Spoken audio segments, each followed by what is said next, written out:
this. I'll be quiet. I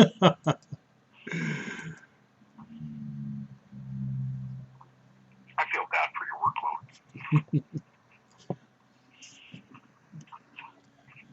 Good evening, everybody. This is Ron Tyler with Emergency Management Associates and Terry Rempel from Vancouver, Washington, and I'm in Salt Lake City. We want to welcome everybody here in the Pacific Northwest, up in Terry's neck of the woods. It is 6 p.m. in the western states. It is now 7 p.m. The inland western states. It is 7:01 now, actually, and it is Saturday, January 11th, 2019. We want to welcome everybody here. Thank you for joining us.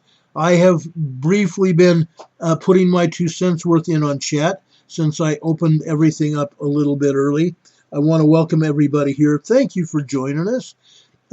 We want to thank you, everybody that joined us early this morning when I made some statements about Puerto Rico, which I stand by. There have been some detractors that have gone in, and I've banned those people. By the way, they said they knew what was going on, and they actually did not. I hate to pat myself on the back. I don't like doing this, but I'm going to do it right now. I've got a lot of years in. Not just seismology, but overall emergency management, emergency preparedness work. I've been watching. And a background in geology. Yes, and a background in geology to boot. And I'm not going to let these people say, oh, I've got 3 years. So, really? You know, yes, if you got a little bit of a background, you're probably more dangerous than anything. And that's fine. You've got a little bit of a background. And I applaud that. I applaud that. I really do. But you need to have more than 2 or 3 years into it. You really do. I'm not going to pat myself on the back. I'm not going to go there. But I am going to tell you that we have a heads up. For a lot of reasons, we have a heads up. Terry and I have been talking off the air about some of the things we have a heads up about and why we have a heads up. And we've discussed this just a couple weeks ago on a 2-part broadcast. There's a reason why we have the experience and the knowledge behind us. We also have a lot of help from upstairs. We have a lot of help from upstairs, if you know what I mean. Without the man upstairs, I wouldn't be doing it. I don't think Terry would either. We work hard. We put long hours into this. And we don't do it for personal gain. We don't. I want to personally thank Country Mouse last night for donating to our program like she did. I applaud her. I give her thumbs up. I give her credence. I give her my undying love and thanks for what she's done to help promote our program. This is going to provide us some of the needed capital to do the things we need to do and that we continue to do. Some of you have seen the images from our video cam that we installed just a few days ago. That is one of the expenditures that we made. And we're going to continue doing that to provide you with the best possible program that you can have. You deserve it. Everyone deserves it.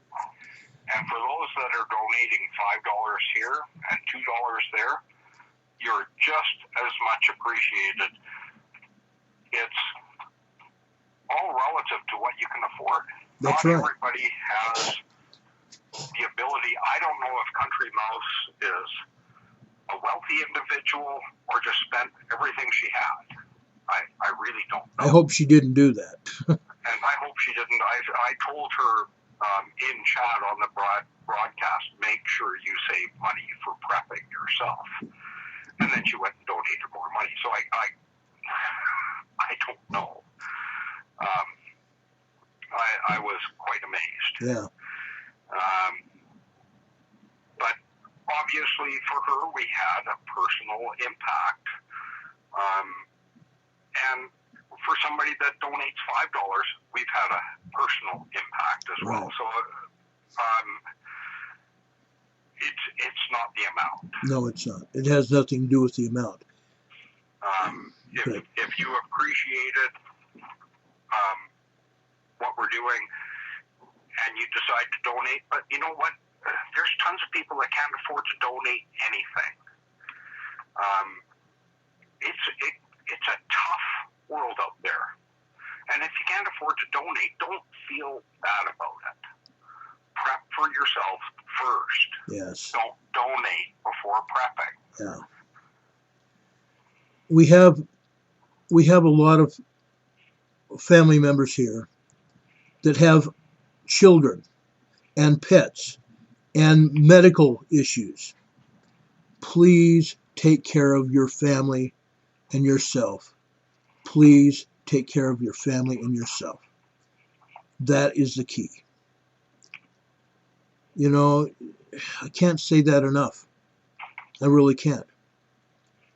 Casual preparedness, the guy who is with me is Terry Rempel from Vancouver, British Columbia, Canada. He is the seismic guru. But Terry has been with me for quite some time now, probably 2 months, and he's become my best. Yeah, he's become my best friend. He really has. Terry is my eyes and ears. He is also my dearest friend, my spiritual companion, a lot of things. We're so much alike, it's not funny. It scares me to death. That is so true. You know what Ron's wife said, and this is coming from Ron's wife, and I think she's great. Ron's wife said, I am so happy for you that you really have a brother in Terry. And Ron was saying that brought tears to his eyes, and it almost brings tears to mine. It still does. She's a very sweet lady. Yeah. It's very true. It's very true. It's a tough job that Ron's doing, and tough to do entirely on his own. I'm just trying to help where I can. And you do. Yeah, you do. Anyway, folks, we just want to give our thanks to everybody here. No matter where you are, no matter what you're doing, no matter what you donate to us, we love and appreciate each and every one of you. We really do. We are trying to give you the best broadcast possible, the most information possible. Literally, I put in, it's 7 o'clock now. I put in probably 10 hours work already today, and it's not over. I'm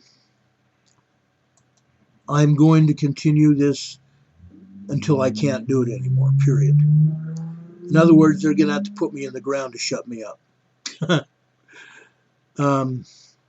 That's how much this message means to me and means to all of us. And I'm going to do it. It just means an awful lot to be able to help people, to warn them so they can prepare. Yes, very much so. Very much so.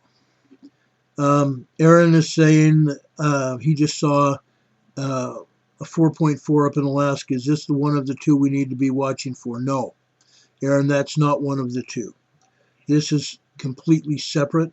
I saw that 4.4 and I gasped, literally, because I think that 4.4 is the beginning of something much bigger in Alaska.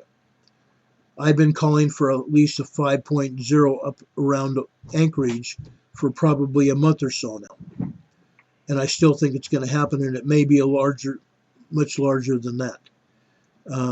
Again, we've had an 8.0 up in Siberia, and that is very concerning.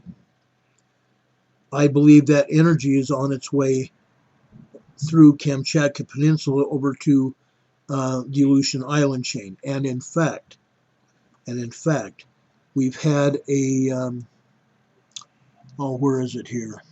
Where did I put this here? I had it here. I will have it here again in just a second. Stand by. While Ron's sorting that out, I'll let you know that I went through seismograms in Alaska, and Alaska Volcano Observatory is the site that I was using. And they show seismograms through Alaska, and there's quite a bit of activity in Alaska currently. A lot of magma movement seen on the seismograms, and a lot of quakes at the volcanoes. Not all of them are being reported, and I'm sure that's no surprise to most of the people here. But Alaska is definitely flaring up with activity today, specifically. Right. The earthquake I was actually looking for, folks, is just off. It's just east of the coast of Kamchatka Peninsula. It's in the Aleutian Island chain. It's a 4.4 at Nikolskoye, Russia. Nikol is one word, Skoye is a second word. Nikolskoye, Russia. It's a 4.4, 221 kilometers, approximately 135 miles east-southeast of Kamchatka, Russia. That's where that hit. Now the other one, the other 4.4 was at Atka, A-T-K-A, Alaska, almost in the center of the Aleutian Island chain. This is a volcano. Just happens to be a volcano there. Yeah. There's 2 or 3 volcanoes, actually. I believe Tanaga Volcano, T-A-N-A-G-A, Tanaga Volcano is one of those. But it was 170 kilometers northeast of Atka, Alaska. That is the one that we're looking at too, not because of Cascadia, but because it could blow as well. Shushalden Volcano is over in Un, Alaska, at the very western tip of the Alaska Peninsula. It is still erupting today. Okay. Yeah, there's lots of movement on the seismograms there today. Now, you need to be aware. I spoke of this earlier on my broadcast this morning. Mount Redoubt volcano had a 3.0 magnitude quake. Now, while 3.0 is a small quake, you need to be aware that there were 3 other smaller quakes that were around Mount Redoubt today. All of them were 1 point whatever it was. Okay? So we have 4 earthquakes around Mount Redoubt today, as well as several dozen quakes north of Anchorage. We have earthquakes around Mount McKinley today. We have nothing. I want to repeat, we have no seismic activity above the Arctic Circle. Nothing. Mount Spur has been significantly active. It's actually closer to Anchorage than Mount Redoubt. Right. And it's been every bit as active as Mount Redoubt. I think I saw roughly a 2.6 there and a couple of 1.2, 1.3s. And let's see if I pronounce this right, Iliamna has been having earthquakes as well. Yeah.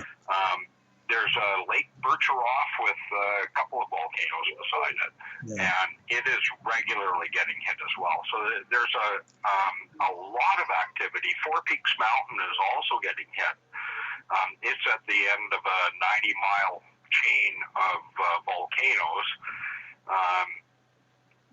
And it's also active, both at Martin something or other, I don't remember the whole name, at the western end of that chain of volcanoes, and there's I think 14 volcanoes in that chain. Yeah, there is. And they're all interconnected, ending at Four Peaks. Four Peaks they thought was extinct, and then it erupted in '92, I think. Alaska is far more active with eruptions than anywhere in the Cascades. Yeah. Which is why we can't use Alaska as part of the barometer to trigger an immediate warning for the Cascades, because it's just so bloody active. Yeah. And there's so many more volcanoes in Alaska, known volcanoes, large ones, both dormant, old ones, and currently active. There's probably 12 times as many active volcanoes in Alaska as Holocene era active, which is the current era, the last 12,000 years. In Alaska than there is in the Cascades. Right. So it's one busy area, and the reason for that is because it's part of North America, and the plate movement is south and west. It's southwest, a tangent of southwest. I don't know the exact coordinates that North America moves, but of course, Alaska is coming along with North America. It really is. It's moving. So it's showing in activity levels that it is coming along. Yep. Bailey. It's part of the process, but it's not part of the trigger point for an immediate warning. Right. I want to thank Bailey. She just donated $20 to the program. Thank you so much, Bailey. We really appreciate it. You are the one that's amazing, young lady. You're awesome. Thank you so much. Gosh. You folks. I can't believe all the people donating. Yeah, this is wonderful. That's wonderful. Keep in mind, folks, that if you donate through PayPal, the program gets all the money pretty much. Yeah. If you donate through YouTube, Ron gets somewhere around 47%. Something around there, yeah. The thievery by YouTube is incredible. Yeah. It's insane. But feel free to go to PayPal and announce what you actually donated, because that's every bit as good as having all the icons and everything that go on with donating through YouTube. Right. I know they give you extra options and it looks wonderful, but Ron gets 47%. Yeah. Times and Sign just put up the PayPal address, so you can go there and donate there. You can also go to the Freedom Revolution Network, and when you donate there, put me as the benefactor. Put the EMA or Emergency Management Associates as a benefactor, and I will get the money there as well. So that works. Yes. It's just an awareness thing. Yeah. I also have a post office box. Finest Planet mentioned the post office box. We have a post office box, a P.O. Box 526 Sandy, Utah, Sandy, Utah, 84091. That's P.O. Box 526 Sandy, Utah, 84091. Thank you. I know it looks great through YouTube to donate through YouTube because it makes a big splash. Feel free, by all means, to say you donated if you go through PayPal. Right. And what you donated. because it's, I mean, it's not as splashy, but it's way more effective. Yes, it is. Just know how much we love and appreciate each one of you. We really do. You guys are awesome. I just don't like seeing Ron getting ripped off. Yeah. And you guys, and it's kind of like you guys getting ripped off if you don't donate through YouTube as well. Yeah. I'm sorry the description says 83091. It's 84091. 84091 is our address. Zip is 84091. So you guys have it right. But we really appreciate it, guys. We honestly do. You guys mean the world to us. Gosh, I can't. And like Ron says, it's going into equipment. It's not lining his pockets. No, not at all. Yeah. And everybody, I will change that description in the YouTube notes here. I will change that as soon as I get off the air today. But it's 84091. So you know. We appreciate it. Thank you loads. Thank you loads. But anyway, getting back to what's going on, Alaska is very active. Terry described all those volcanoes, those 14 volcanoes, and they're all lined up together. They're all interconnected. Yeah. And then we have the faults, the biggest one being the Aleutian Island chain. Folks, it's going to be incredible.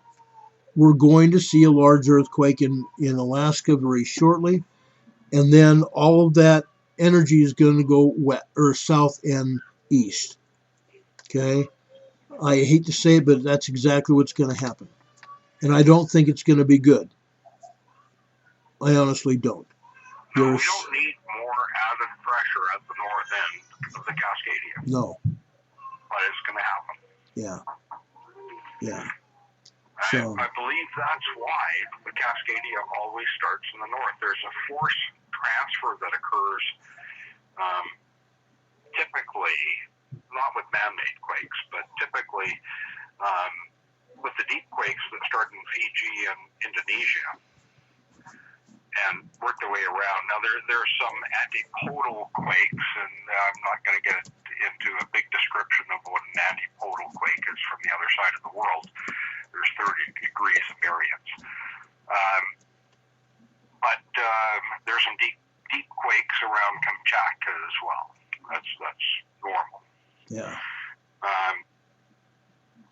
The deep quakes, of course, as Ron has described, convert into larger, shallower earthquakes.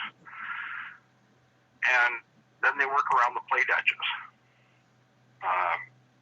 So we see part of the force following around the Pacific Ring of Fire, basically. There's other places that it goes to, but part of it goes around the Pacific Ring of Fire, plate edges again, and goes all the way around Alaska and comes down to the BC coast, which usually ends up with transference down the Juan de Fuca plate where it intersects with the Pacific plate.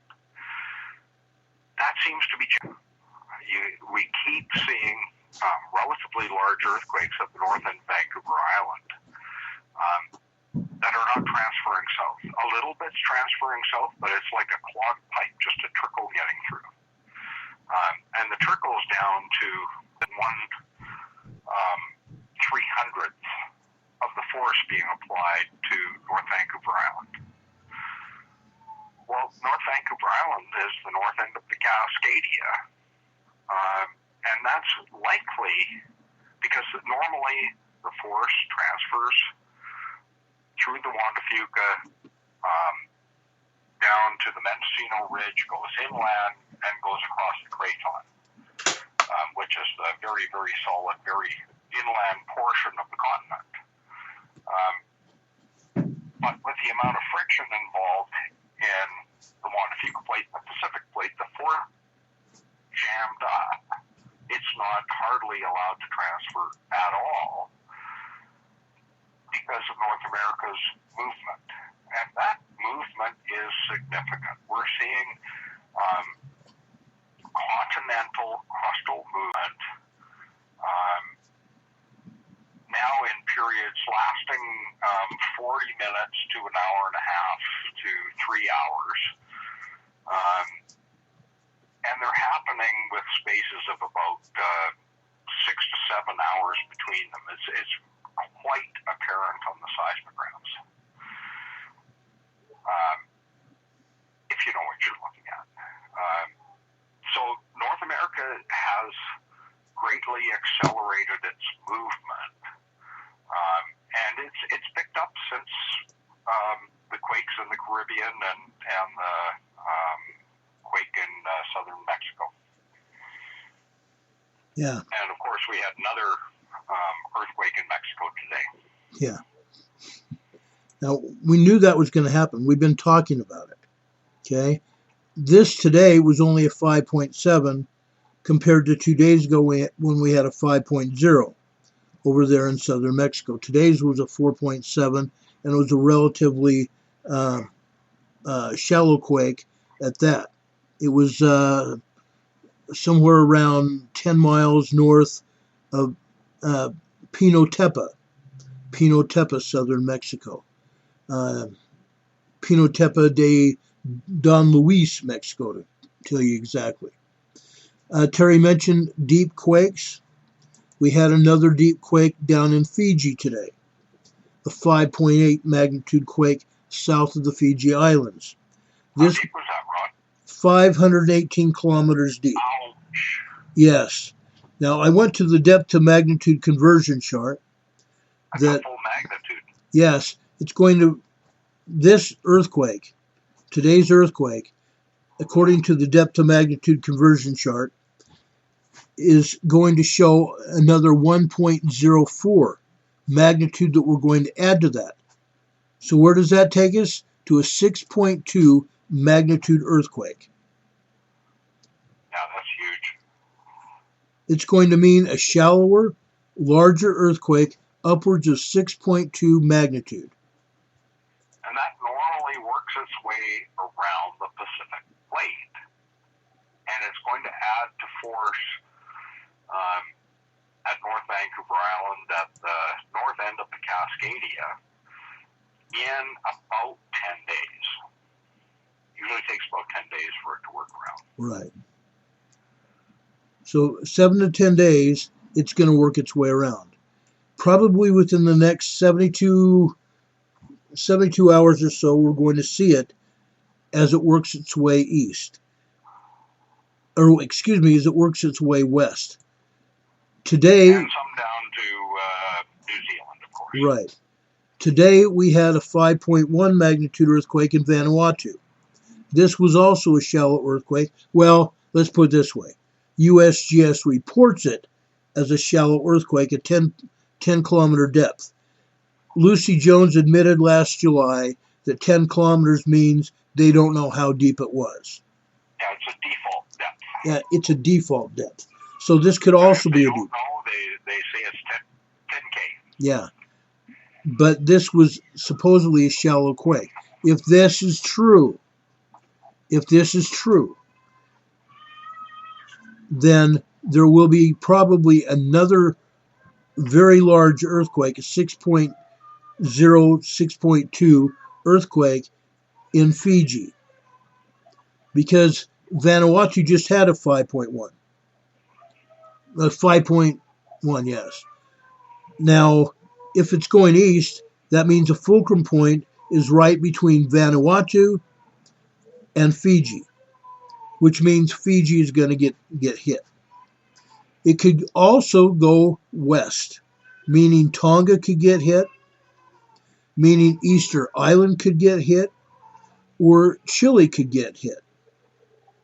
Okay? Yeah, it normally radiates. The earthquakes radiate east, west, and south. Yes. This could go to New Zealand as well. This could go to New Zealand. New Zealand has had its share of 5.0 quakes this week. Actually, they've had 5 5.0 or greater earthquakes this week. Yeah. You know, they've had their hands full. They've been getting hit. The Kermadec Islands have been getting hit. And by the way, while we're talking about New Zealand, White Island volcano is rumbling. It's been sending off smoke signals. Okay? There has been very little ash there, but it's steaming quite rapidly. Let's put it that way. But it's rumbling. White Island volcano is rumbling, and they are readying for another volcanic outburst out of White Island volcano. As they should be this time. Yeah. And I'm hoping and praying that nobody's going over there, except maybe a scientist or two that has way off the island very quickly, because we don't want to get people caught there. We just don't. You know, it's so. That was very tragic. It was very, very tragic today. And foreseeable, because the activity level said it should have been in at least at the orange stage, which should mean no travel to the island. Right, and yet they were still allowing it. The activity level was high enough, and it's the same through the Cascades. The activity level is high enough to have orange level at least a dozen volcanoes through the Cascades, and they're saying nothing. Yeah. It's the same thing. Right. It's insane. It's literally insane. I showed Ron White Creek Mount Rainier before we got on the air, and it's just incredible magma infill. It almost obscures all the light on the page. There's a bit of a break in the middle, and it carries on again. And then you look at the 2.7 that was somewhere near Tacoma. I didn't look it up. It says on the seismogram near Tacoma, and you can hardly see the signature from Mount Rainier Emerald Ridge, which means that you're getting about 20% of the size of the signal that should be there. And the page is just active as can be. I mean, it's all small dots and small strikes, single line strikes, except for a harmonic signature and 2 earthquakes. And I was scratching my head with Ron. How big were those earthquakes? Okay, if you 5 times the signal, how big is that signal? And they came in at a 3.0 and a 3.2. There's a blue signal and there's a black signal. The black signal is about a 3 and the blue signal is about a 3.2. And that's what you have to do with PNSN, because they mess with the amplitude all the time. I know what a 2.7 from Tacoma looks like because I've been watching every day from that site, and it should be 5 times larger than what it shows. Right. So the site's turned down to 1/5 of what it should be. So every signal that you see on that page, you have to amplify, by 5 times. And that's the only way you can understand the seismograms. It takes a lot of practice to do PNSN because they just mess with things all the time. That's unreal. It's totally unreal. Terry, we're having some buffering problems, and I've lost chat. It says unable to communicate to chat. Please try again. So I'm going to try to reactivate chat right now. Okay. We probably said some things we weren't supposed to, Ron. Yeah, we may have. We may have.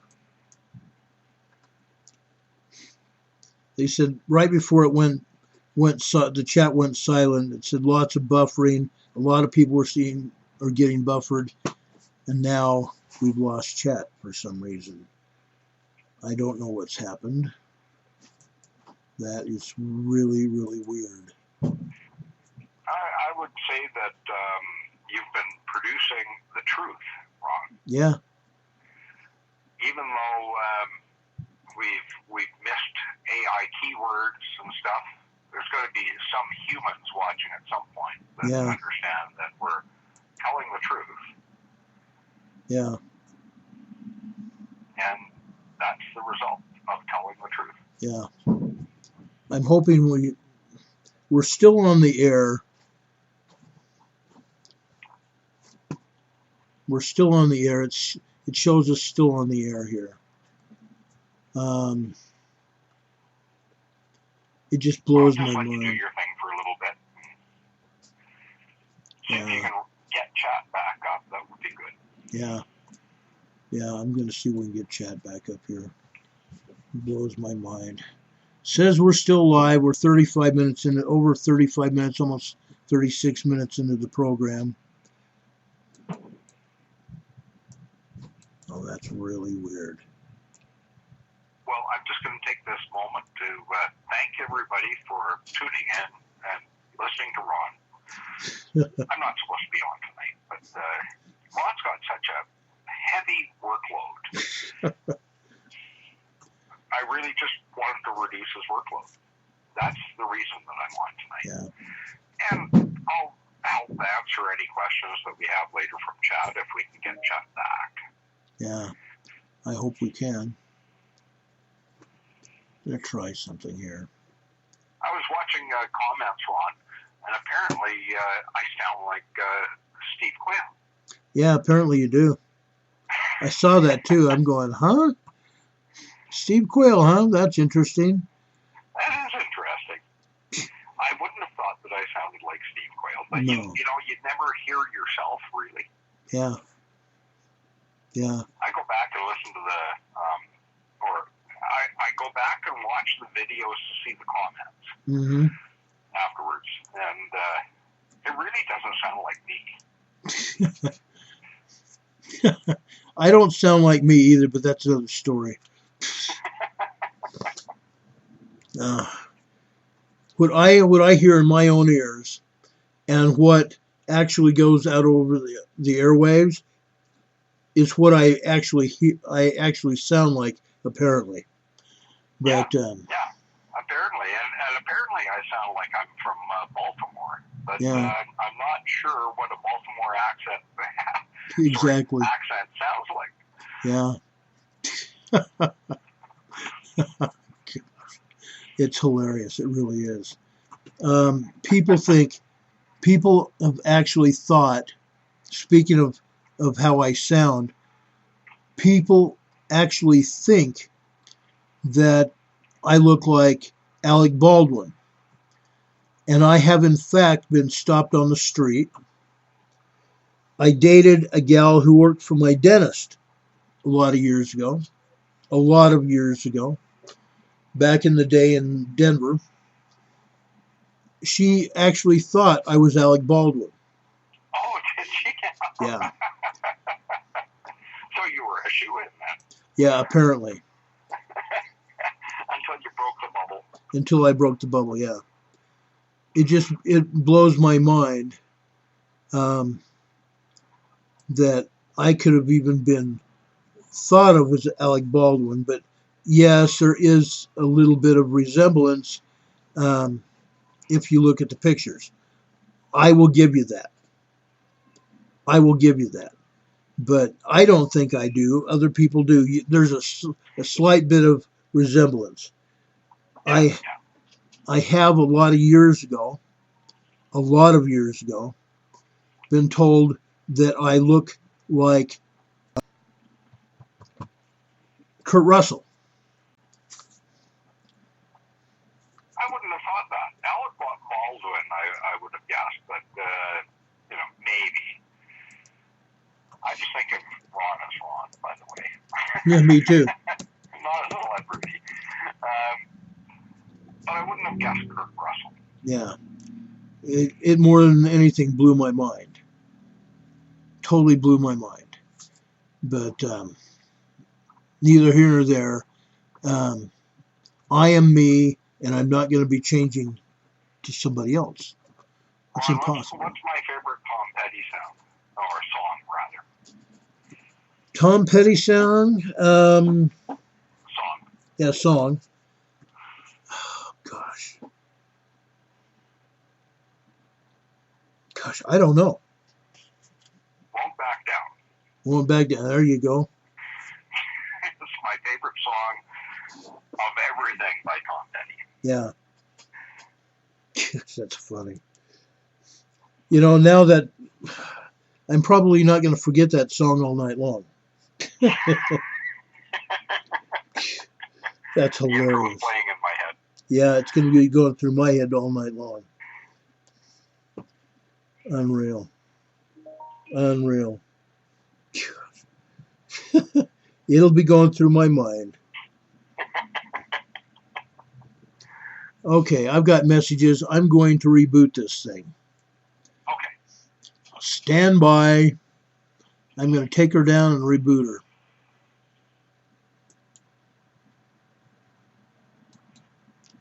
You know, when I'm on with you, Ron, I pace. Yeah? Yeah, I walk back and forth. That's what I do. I haven't paced. I've been sitting down.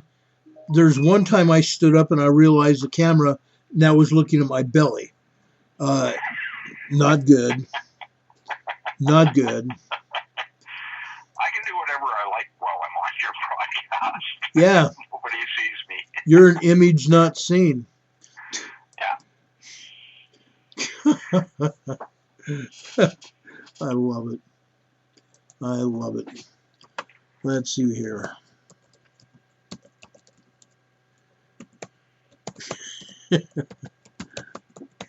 Okay. I think I'm on tonight.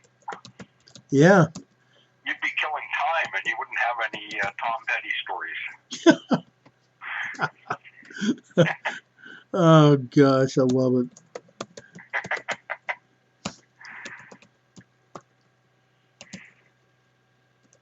I'm sure those that are listening and are finding this mildly entertaining. Yeah. We're on, I checked right before I rebooted YouTube, and I'm in the process of rebooting YouTube as we speak. I'll be on another minute, but, or will be on another minute, but we're fine over in La La Land on the Freedom Revolution Network. We're totally fine. That's not La La Land. That's the place to go. That's right. That is the place to go. You're absolutely right. That is the place. That is going to be the place to go. Yeah, That is. absolutely. That will be the place. So, starting Monday. Okay.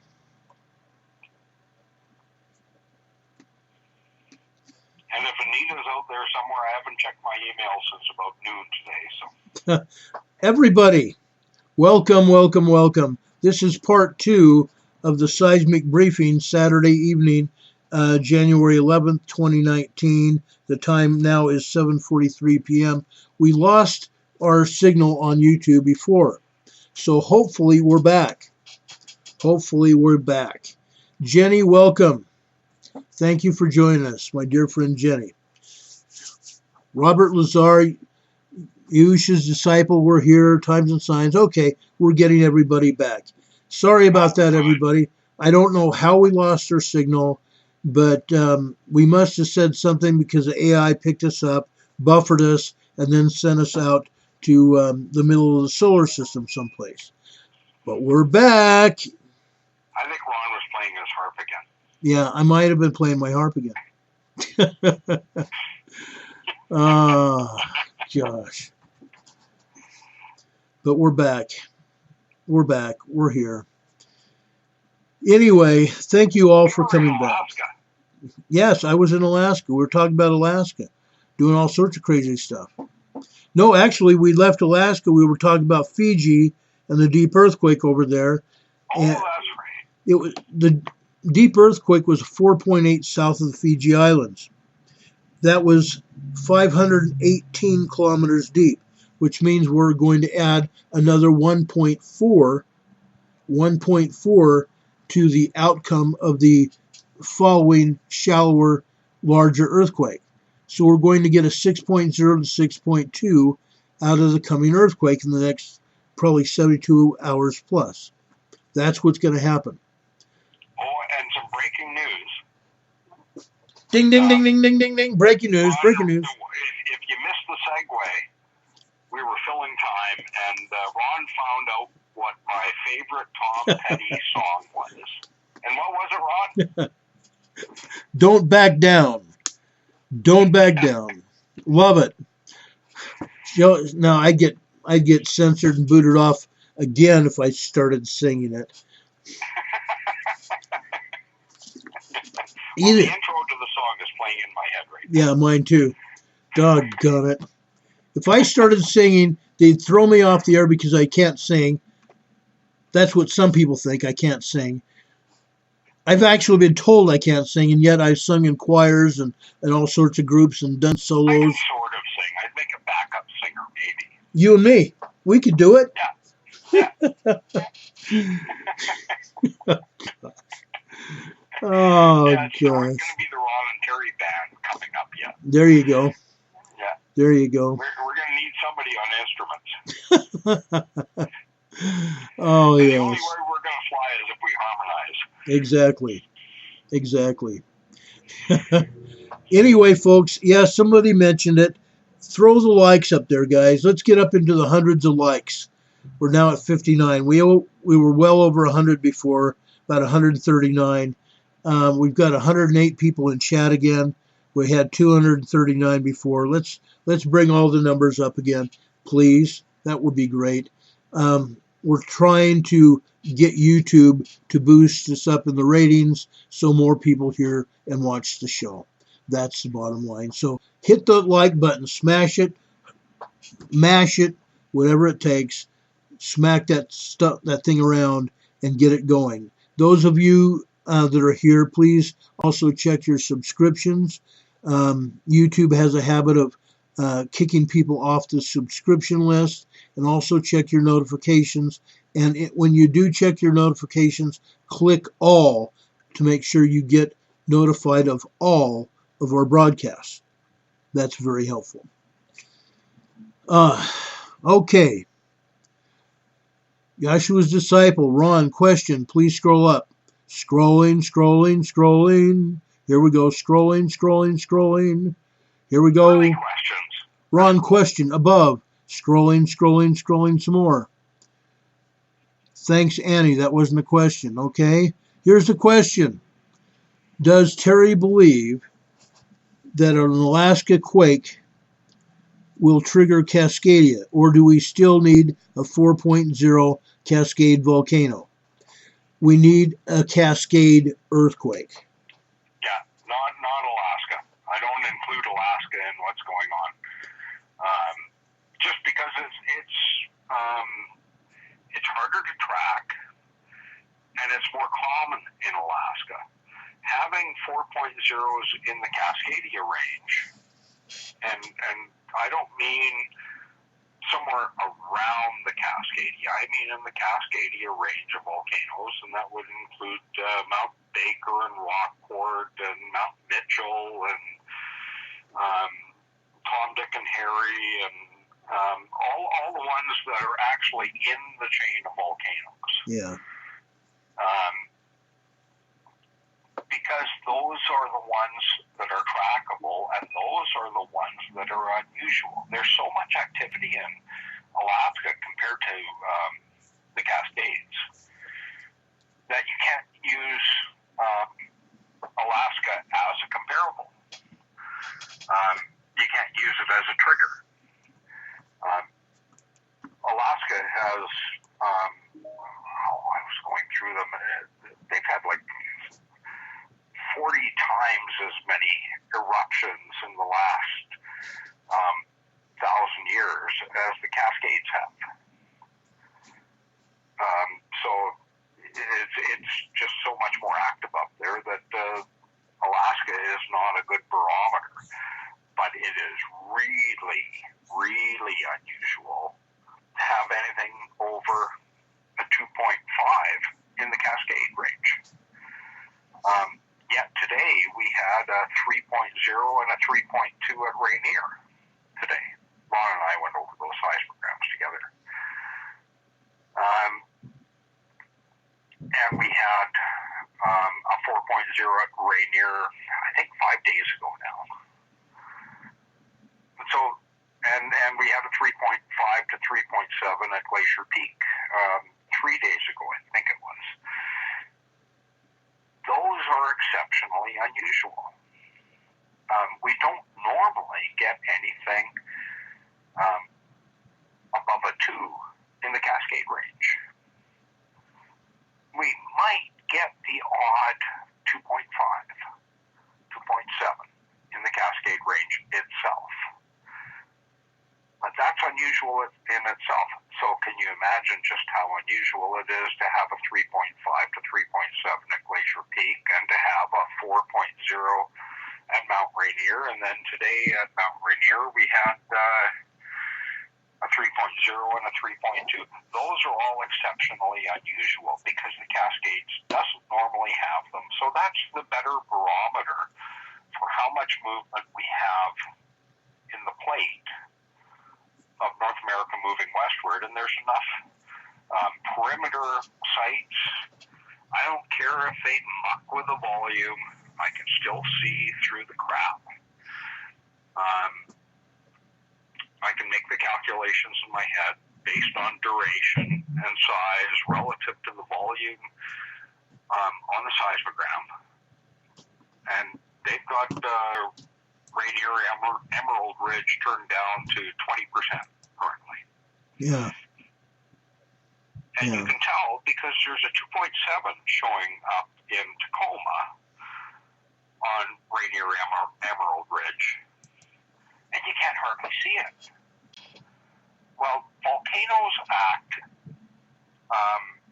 as a resonator for nearby earthquakes, and Tacoma is close enough to call it a nearby earthquake. That signal should show 5 times as large, so it's at 20%. So if you have the workarounds, you can do PNSN. Right. I've been watching so many seismograms for so long on PNSN that I have all the workarounds. And even if they shut the main sites down, I can use perimeter sites and still get enough information to know what I'm looking at. Right. So unless PNSN shuts the site right down, we're going to get good information as to when the next 4 occurs. Right. Now, PNSN has shut its site down on several occasions. You guys need to be aware of that. And they do it at the drop of a hat. One day it's there, or 1 hour it's there, and the next it's gone. Oh, they've shut down 2 sites that I know of. Flat tops shut right down to where you can't hardly see a thing. It's not shut right off, but you basically can't see anything. Right. It's called Flat Top 2. It's a site. They're mucking with things. They always muck with things. You look at the Dog Mountain site, which they named Puppy, of all things, with only 1 P. Yeah. P-U-P-Y. And they've got these interesting little patterns they create with volume adjustments. Yeah. It makes them look infantile. It does. That they're making patterns on seismograms instead of revealing realistic information. So, shame on them. Yeah. You know, you call yourself a professional agency and you're making patterns on seismograms. Really? Yeah. Yeah. It's ridiculous. It gets just ridiculous. It is quite ridiculous. You'd think they were in grade school, not high school, elementary school. It just bugs me because I won't mention any names, but there was a guy that used to work for USGS that went to work for PNSN that now is a college professor because he's gotten fired. Okay? And he was one of the mucky mucks up at PNSN. But that's what happened. The same mucky muck downgraded Dutch and beat up Dutch, and Dutch weathered through it. I am tired of people beating up on Dutch. As far as I'm concerned, Dutch really has done nothing wrong over at his channel. Yeah, we all make mistakes. I make mistakes. I'll be the first one to admit it. But I'll be the second. Yay! But all of Dutch. I haven't right on my forecast so far for the Cascadia, Yeah. have I? Yep. But all Dutch has wanted to do since day one is to broadcast the information, let people know what's going on, and people picked on Dutch, beat Dutch up to where he took his show down, and I think he's done it again. I hope he'll be back. I do. But I'm tired of people beating up on Dutch. I'm tired of it. We all make mistakes. We all continue to grow, each of us in our own way. But please, let's not beat up on each other. Everybody's got something to learn. Mm-hmm. Yeah, everybody. And Dutch included. Yeah. Dutch has stuff to learn as well. Yeah. Just as I do, just as Ron does. And we all need to get there to where we're just presenting the truth. That's true. Because this is about saving lives. And the important thing is to continue the focus on allowing people to prepare. There's no reason to forecast earthquakes unless it's to help people. That's it. Ron's not really lining his pocket. His money, the money that he's been getting is going into equipment, and you can see the difference. Yeah. I'm getting nothing out of it. I'm just putting in time. I'm putting in time and effort, of course. I just want people to be better prepared. Right. That's all we want. Prepare in whatever way they need to for what's coming. And you have to warn people in order for them to be prepared. Right. And I don't have a crystal ball as to the Cascadia. We're going to be within something like a month or a month and a half of when I forecast the Cascadia. But the best that the agencies can do is present, there's a 25% chance in the next 50 years. And just how does that help anybody? Yeah. We're showing that things are progressing. They're continuing toward the near-term climax of when the Cascadia goes and giving you the best information that there is available. And that's all we can do with the Cascadia. We don't know when the critical mass point happens. And now that they're doing geo-wars with HAART, we can't even add, there's so many variables. Right. and the variables change every day. The variables change every day. Anita's reporting. We had earthquakes on the north end, and then we had the mid-Pacific quake that got deleted that was at least a 7. And then we had the South Mexico quake that they called like a 5.8 and was a 7.5 range earthquake. Right. And then we had the Puerto Rico earthquake, which was actually a plate rupture that extended something close to 700 miles, which still leaves 1,300 miles, thank goodness. Otherwise, the bottom end of the plate would swing freely, and that would be a bad thing. Yeah, it would be. And then there's solar flare activity. Who knows when solar flare activity is going to happen? But part of the Cascadia is melting away the friction. So if you have increased solar flare activity, that's been a lab test confirmed to heat silicates. And all of Western North America is high silicate magma. Right. So that increases the heating, and that changes the amount of friction and changes the time frame. Yeah. There's so many variables that nobody can absolutely predict the Cascadia. There's no, and And there's no historical context. We don't have enough information from the 1700, January 26, 1700 earthquake. There was no sensor equipment back then, and there was almost no information from back then. Right. So it's not usable data. And so everything that we're developing, Ron and I, is from new data. But we don't know what the critical mass tipping point is. Right. Before we go any further, Country Mouse has just donated $5 and now has donated another $20. Thank you so much, young lady. We appreciate and love you. We really do. Thank you so much. Anita is also reporting hotspots over off of, where was it now? Oh, I just saw it just a second ago.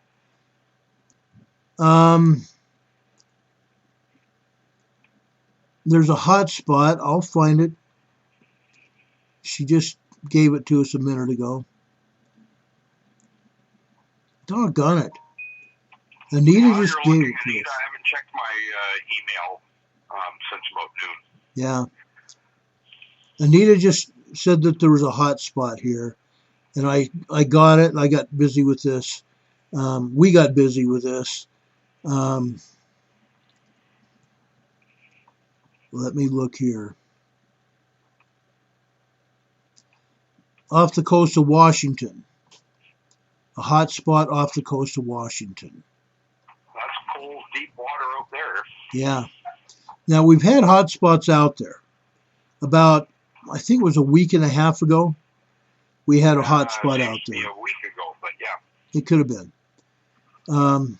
Hot spot off the coast of Washington on the Juan de Fuca is where it is. Off the coast of Washington on the Juan de Fuca. Thank you. I'm going to tell you, that's extra deep water out there. Yeah. And it's cold. I know because I've scuba dived in it. And for heat to get to the surface, there's got to be a lot of seamount activity exposing heat to the ocean for it to make it all the way to the top to show as a hot spot. Right. It's significant. It really is.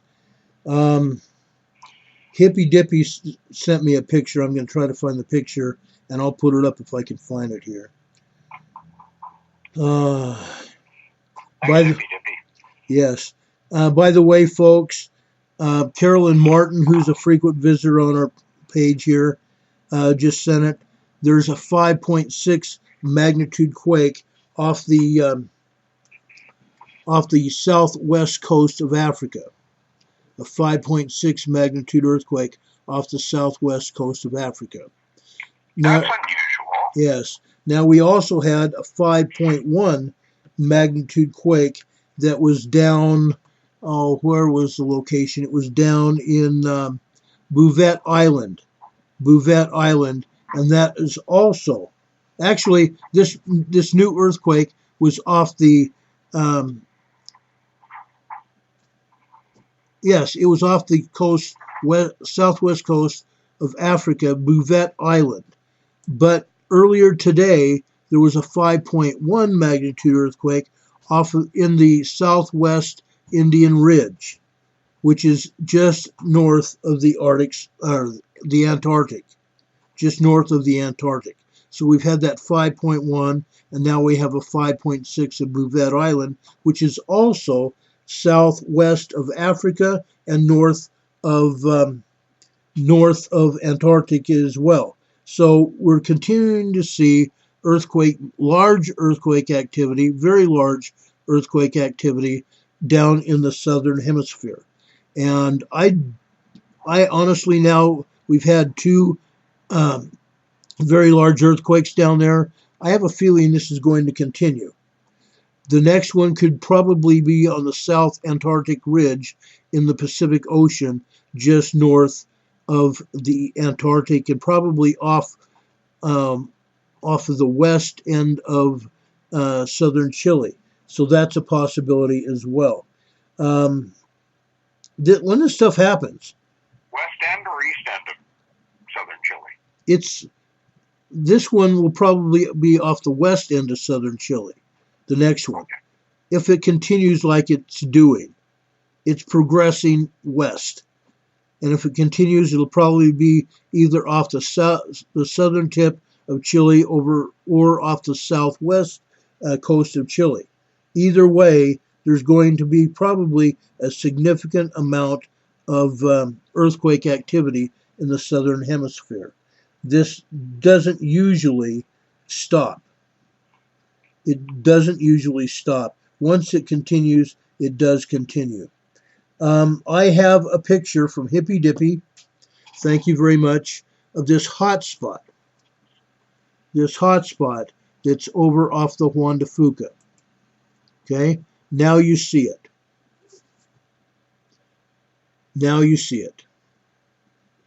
Okay, it's very apparent. It's a large hotspot.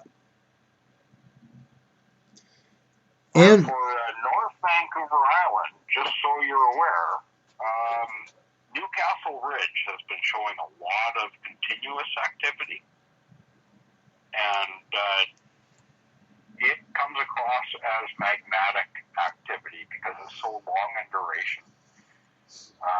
Newcastle Ridge is close to Port Hardy. Yeah. Port McNeil. I'm not sure if it's Port. I thought it was Port Hardy. That's what I thought. I think it is Port Hardy. No, Port Hardy is north. It's I'm not sure right now. But anyway, if you look up Newcastle Ridge, you'll find it. Yeah. It's recognized by Google Earth. Right. So there's been some very long duration activity up there, and I've not known for certain what it is, but it picked up in amplitude for a while today, and it really does look like it's magmatic. Right. And that would fit with everything that we're seeing. Right. Also, a new spot that showed up Vancouver Island was off of Port Renfrew, which is getting close to Victoria. It had some very long period activity today, which normally, again, and we're talking, when I say long period, we're talking about multiple hours of steady, ongoing activity. Right. And that normally means magma movement. So there's likely an activating seamount off of Port Renfrew. I don't know for certain, but that's what it looks like. We'll have to go looking for that tonight or tomorrow and find out for sure. But yeah, it's crazy. There's a lot of activity going on. Yeah, there's a ton of activity everywhere. Yeah, there continues to be new activity. Yeah. You know, places that we haven't seen before. It rolls. It rolls. We've had quite a few people. I've noticed in chat. We have had quite a few people that have just found our program. Desda and the others here, we want to welcome all of you here. Thank you for finding us. We hope you'll stay. Please subscribe, hit the thumbs up button, and also hit the notifications and check all so that you'll be notified when we do go on the air. It's very important. Okay?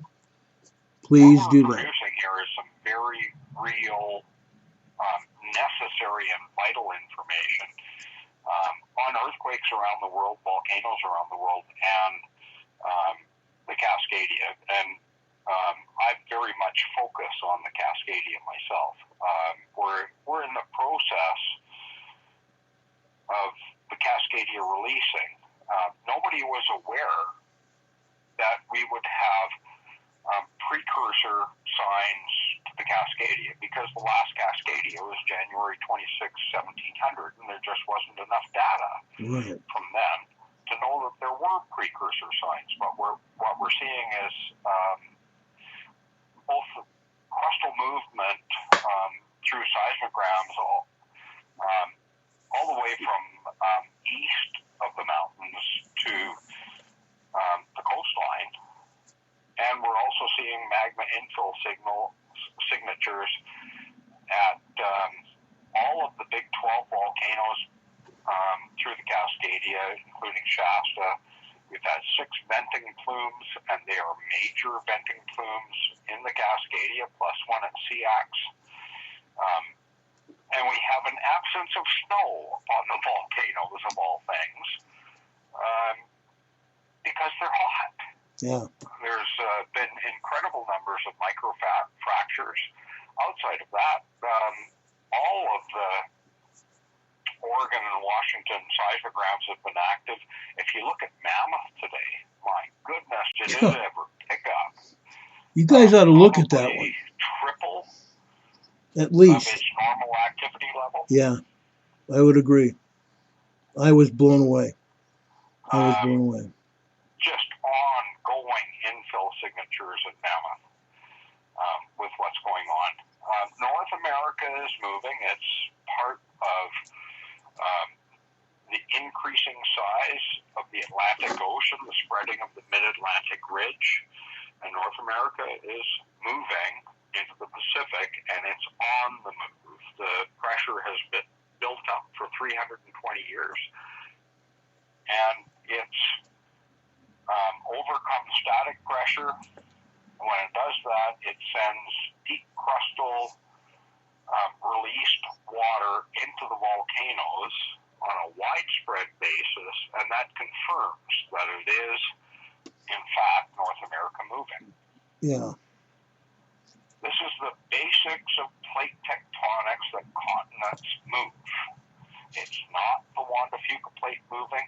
It's the whole continent of North America moving southwest, a tangent of southwest. I'm not sure exactly what it is. Yeah. And that's my short, very, very, very short recap for new viewers. Yeah.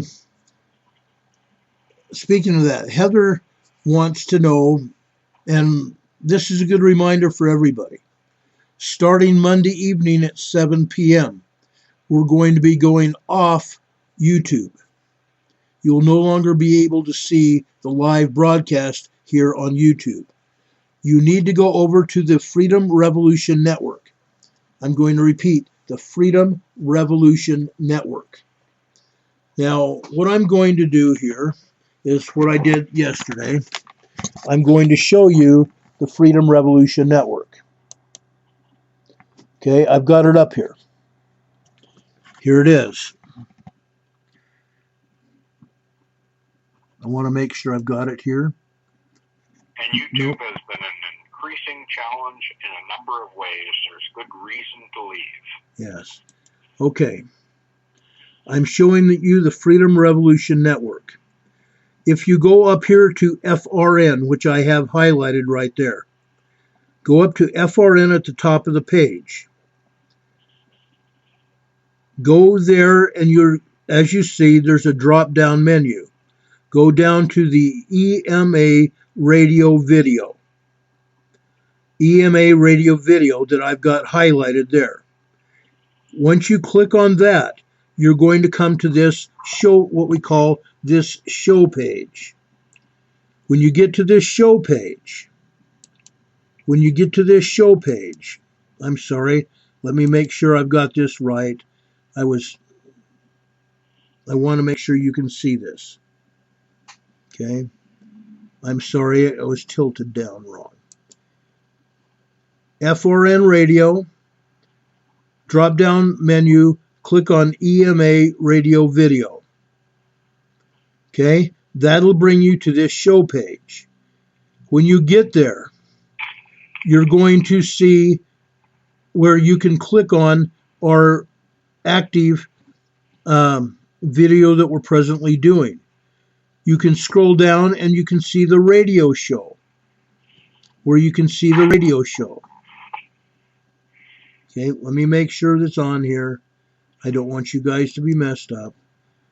You can see our radio show. Above it, you're going to see our active video. Below it is the radio show. Off to the side of it, you're going to see the chat. That is where you guys can chat all day long. I popped into there once. Okay? I You got can it see it. today. You can see it. For some reason, I keep lowering the camera. There it is right there. The Freedom Revolution Network. Highlight over FRN radio. Come on down here to the EMA radio video. Click on that. You go to our show page. You can see our video. You can scroll down a little bit more, and you're going to see where you can click into the active radio program right now, and you'll see the chat room where you can see the chat. Okay? That's where you want to be.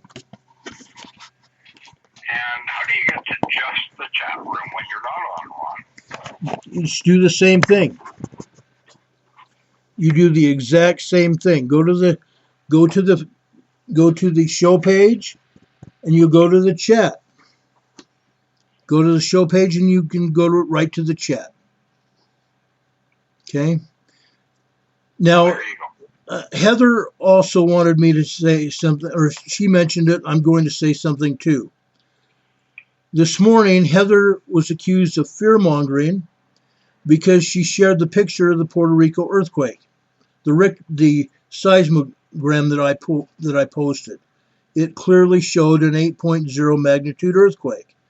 The stylus went off the page, off the graph, and it lasted for an hour.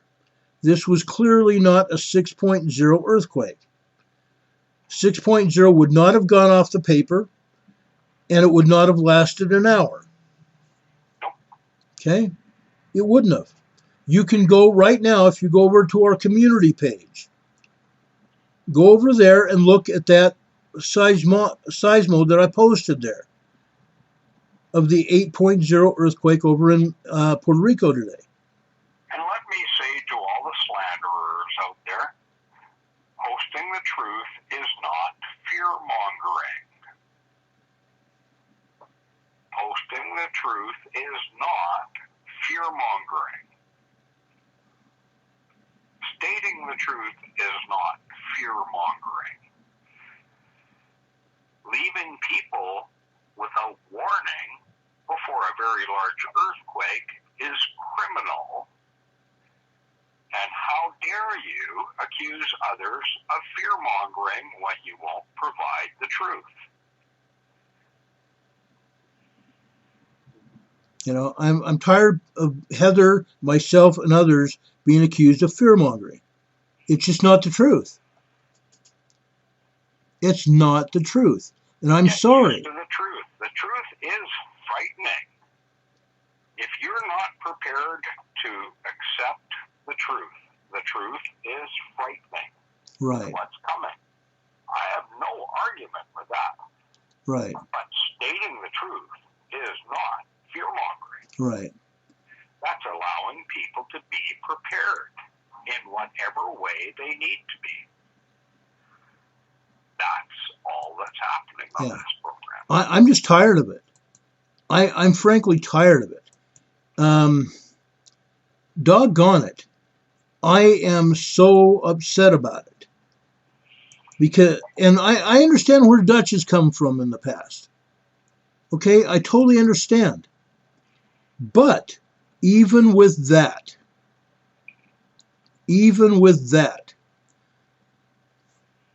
everybody has their free agency that God gave them to say anything they want to say. But when they make false allegations against people, I take umbrage. I really do. I take umbrage. It's part, as far as I'm concerned, because the truth associated with the Cascadia makes this more than just the Cascadia. It includes a brown dwarf twin to our sun, right, which is also known in the Bible as wormwood. And that adds at least a magnitude to everything that the Cascadia is. Now, my report, my paper, only included the Cascadia. It's stuck to known science. But if you have the intestinal fortitude to look further, you go to YOWUSA, leave a space, put in 2019, and find the truth. Because there is so much disinformation about wormwood, or about the brown dwarf sun, or about Planet X, or Nibiru. It doesn't matter whatever you call it.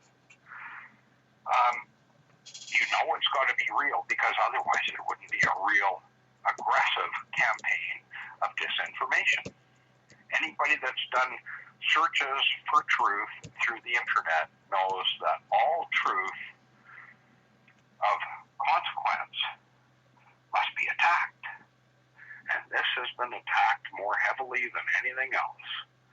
Go see for yourselves. There is going to be a significant expansion of what the Cascadia would be because of the gravitational and electromagnetic effects and other effects of wormwood this time around. This is a real bad time for the Cascadia to come because it's combined effects that you're going to see. What's in my paper is one magnitude low at the very least compared to what we're going to see as a result of this twin to our sun being in proximity.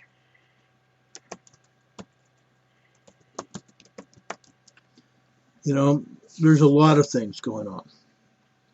There's a lot of things going on. Karen, I don't want you to leave because there's negativity. I just pointed things out that were going on, that people are getting blacklisted, accused of things that aren't true. Okay? That's all I was pointing out. I'm sorry if you think there's too much negativity. That I don't believe there is. I'm just tired of people being blacklisted and accused of things that aren't true. Our government does too much of that. They constantly do that, and I'm tired of it. People should be able to speak the truth without censorship. Right. Right. You know, we try to broadcast the truth. I've never told you a lie, and I'm not going to, and Terry will not either. I will admit that I made a mistake. Yeah. I made a mistake on the State Street site as being the State Street in San Diego. It was actually in California. That was the one site out of 7 that I thought I had nailed down, and I didn't check the coordinates for it because I've got the latitude and longitude coordinates for it, for all the sites. And that one I didn't check. And I did check later. I said it was in San Diego. I was wrong. It was in California. It was leading right into Los Angeles. It's actually just south of Torrance and connects to the Light Hype site, which is a weird name, but that's a substation in California. Right. So I do make some mistakes. We all do. We all make mistakes. You know, I've admitted when I've made mistakes, but neither one of us are going to lie to you. We're going to tell you the way it is. There was an earthquake alert someone just put up. My buddy over from Facebook put up of a 2.2 over in the Seattle-Tacoma area, just south of Seattle-Tacoma. That was from earlier today. We understand that earthquake, and I believe it's in a town called Aurora, just outside of Tacoma. And originally a 2.7. Yeah, originally it was 2.7 and it got downgraded. And that's all right. We understand that they're going to downgrade. Beck from Oz, is Dutch Sense legitimate? Yes. Yes, he is. Yeah, I think he's mostly correct. He has... I don't think Dutch does seismology. No. So that creates some limitations. But as far as earthquake force transferring around plate edges, he's correct about that. Yes. That's the foundation to what he presents is earthquake progression, starting with Fiji and Indonesia typically, and transferring around the plate edges. And that's been seen so many times to occur that is irrefutable, and he discovered that. And I give him all the credit in the world for that. Yeah, me too. Absolutely. That was a breakthrough in science. Yeah. Folks, we've got a tornado warning in Ohio. It never ceases to amaze me. In January, we have a tornado in Ohio. That's ridiculous. It is ridiculous. Yesterday, we had tornadoes in Muskogee, Oklahoma. We have high winds over in Tennessee tonight. We've got high winds in Texas, where we had tornadoes yesterday around Dallas, Fort Worth, and Houston as well. People, you need to batten down the hatches. If you are in a tornado warning area, you need to seek cover now. If you're in that tornado warning area in Ohio, you need to go for cover now. Cover now. Okay? Seek shelter now. Okay? This is mandatory. We're not messing around here. We're not messing around. Tornadoes are nothing to be messed with. You don't want to be in the middle of a tornado. You just don't. I've seen too many people killed. There was a tornado that touched down north of Denver back when I was living in Denver. I believe it was 2007 or 8. And it was incredible. It destroyed buildings all over the place. But it hit on one side and hopped over a daycare center. It hit on one side of the daycare center. It literally went up into the air and went over the top of the daycare center and hit on the other side and continued down. My goodness. It was a complete blessing. That daycare center was full of about 40 children at the time. I remember it. Innocence. When that tornado hit, I was in downtown Denver, and I drove like a bat out of heck to get there. It took me like 30 or 40 minutes to get there. And the dispatcher told me by the time you get there, it might be over or you're going to drive right up into it. One of the two. But I took off over there, as well as law enforcement from around north of Denver. We all took off to help that area. The sheriff was responsible for that area, and there's no way he could have handled it, he and his people. No way. And so we went up there to try to help him. And when we saw where the tornado had been, I cried, and so did a lot of other people, because nobody got killed that day. Nobody got hurt or killed that day. It was completely amazing what happened. Okay? So, let me tell you a little parallel story. Working as a paramedic. So, an infant toddler managed to crawl through a mostly closed window 2 floors up and came out the window. Now, there was a parking garage underneath, and that raises it by about 6 feet. So, roughly a 20-foot fall for near-infant toddler. And at the edge of this condominium complex was a garden bed where the child would have fallen. And the child was entirely uninjured. And I put my foot down on that garden bed just to check to see if it would leave a mark, because there was no mark below the window and the child was uninjured. And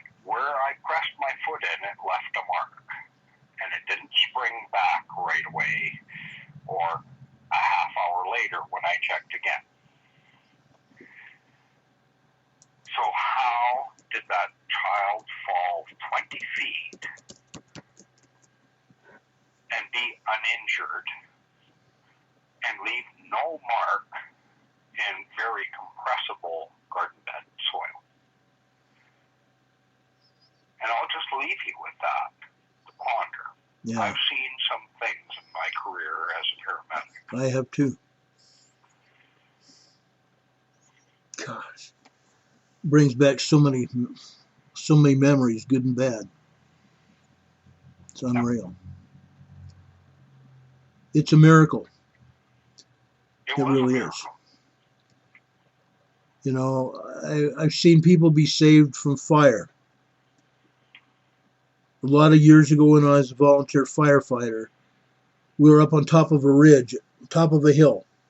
There was a group of us fighting this fire. And our fire hose was cut off by the fire. It melted. It burned and melted.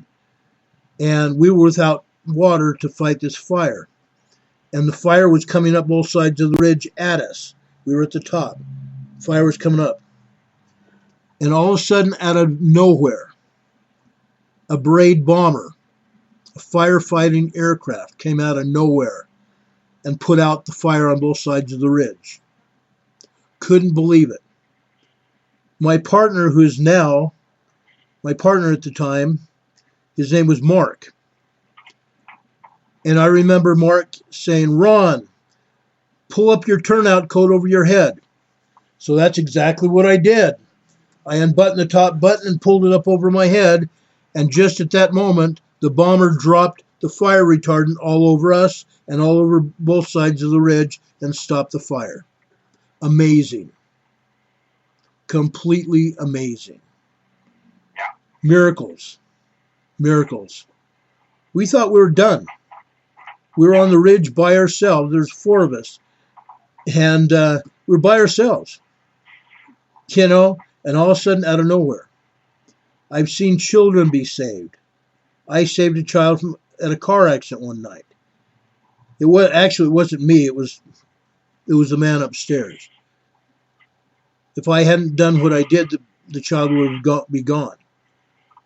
But the child was just fine. Men and women hurt, very seriously injured. They were just fine. And I've also seen the other side of it too. And this goes for earthquakes as well. Okay? When I was up in Northridge, and those of you that have lived in Northridge at the time of the quake, you can verify this. People came out of buildings that were crushed, that fell apart. People came out. When does that happen? When does it happen? Almost never. Okay? Almost never. I helped somebody this one day. I think they were under rubble and stuff for almost 2 days. And my partner yells at me and says, "Ron, there's an arm and it's moving." And so I helped pull some rubble off somebody and brought them out.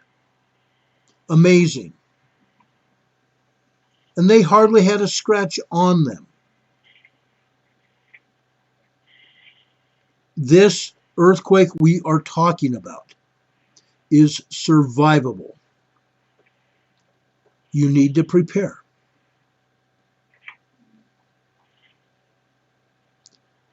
And Gail, yes, firefighting is a very dangerous job. Both Terry and I realize that. Seriously dangerous job.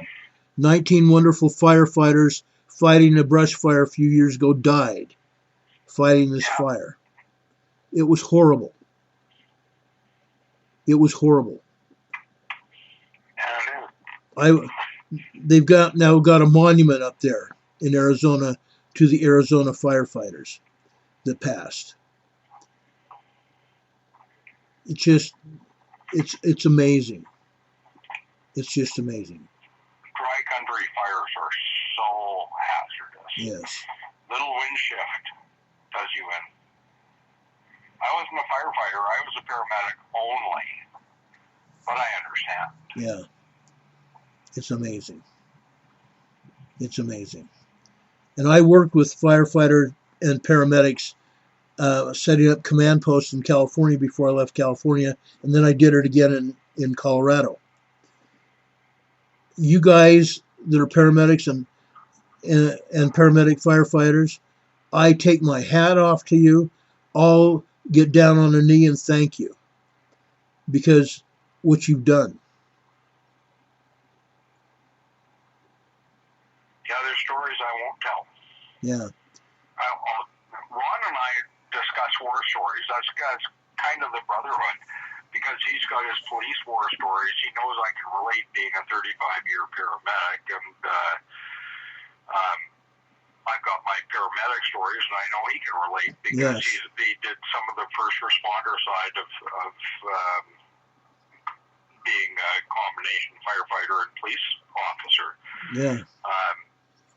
And they're stories that would make your head spin. Yeah. I did something close to 55,000 ambulance calls. And that's just the way it goes when you do that many ambulance calls. Yeah. You're going to see some stuff that you wouldn't, are so outside of normal, even for a paramedic, that make you shake your head. I don't remember. I have PTSD for a reason. Yeah, me too. I don't remember all the medical calls. I was a EMT police officer. Those of you that knew me back in San Diego, I was an EMT police officer when we still had EMT cops. And I don't remember our medical calls because we had a medical journal and we had a police journal that we were keeping. I don't remember all the medical calls we covered. It was amazing. It was completely amazing. I will never forget it. I don't remember the numbers, but it was completely bizarre. You know, Terry's handled so many medical calls, and he's told me some of the things, and I shake my head. I'm going, oh my gosh, I'm glad I wasn't there. But I've had many that he probably was glad he didn't have to go to. But, you know, paramedics. We look forward to it, but we run to it. Yeah. Yeah. We never walked away from it. We never ran away from it. We ran into the fire. You sometimes hear of people that are scared of what is going on, that say if you can't handle the fire, get out of the frying pan. But we ran into the frying pan many occasions. We didn't run away from it. We ran right into the fire, literally. It's become part of who we are to help humanity. Yeah. And that's what's going on with this program. Unless I had the very severe challenges to face early on, I likely wouldn't be here doing the program with Ron. Yeah, me either. Yeah, exactly the same for Ron.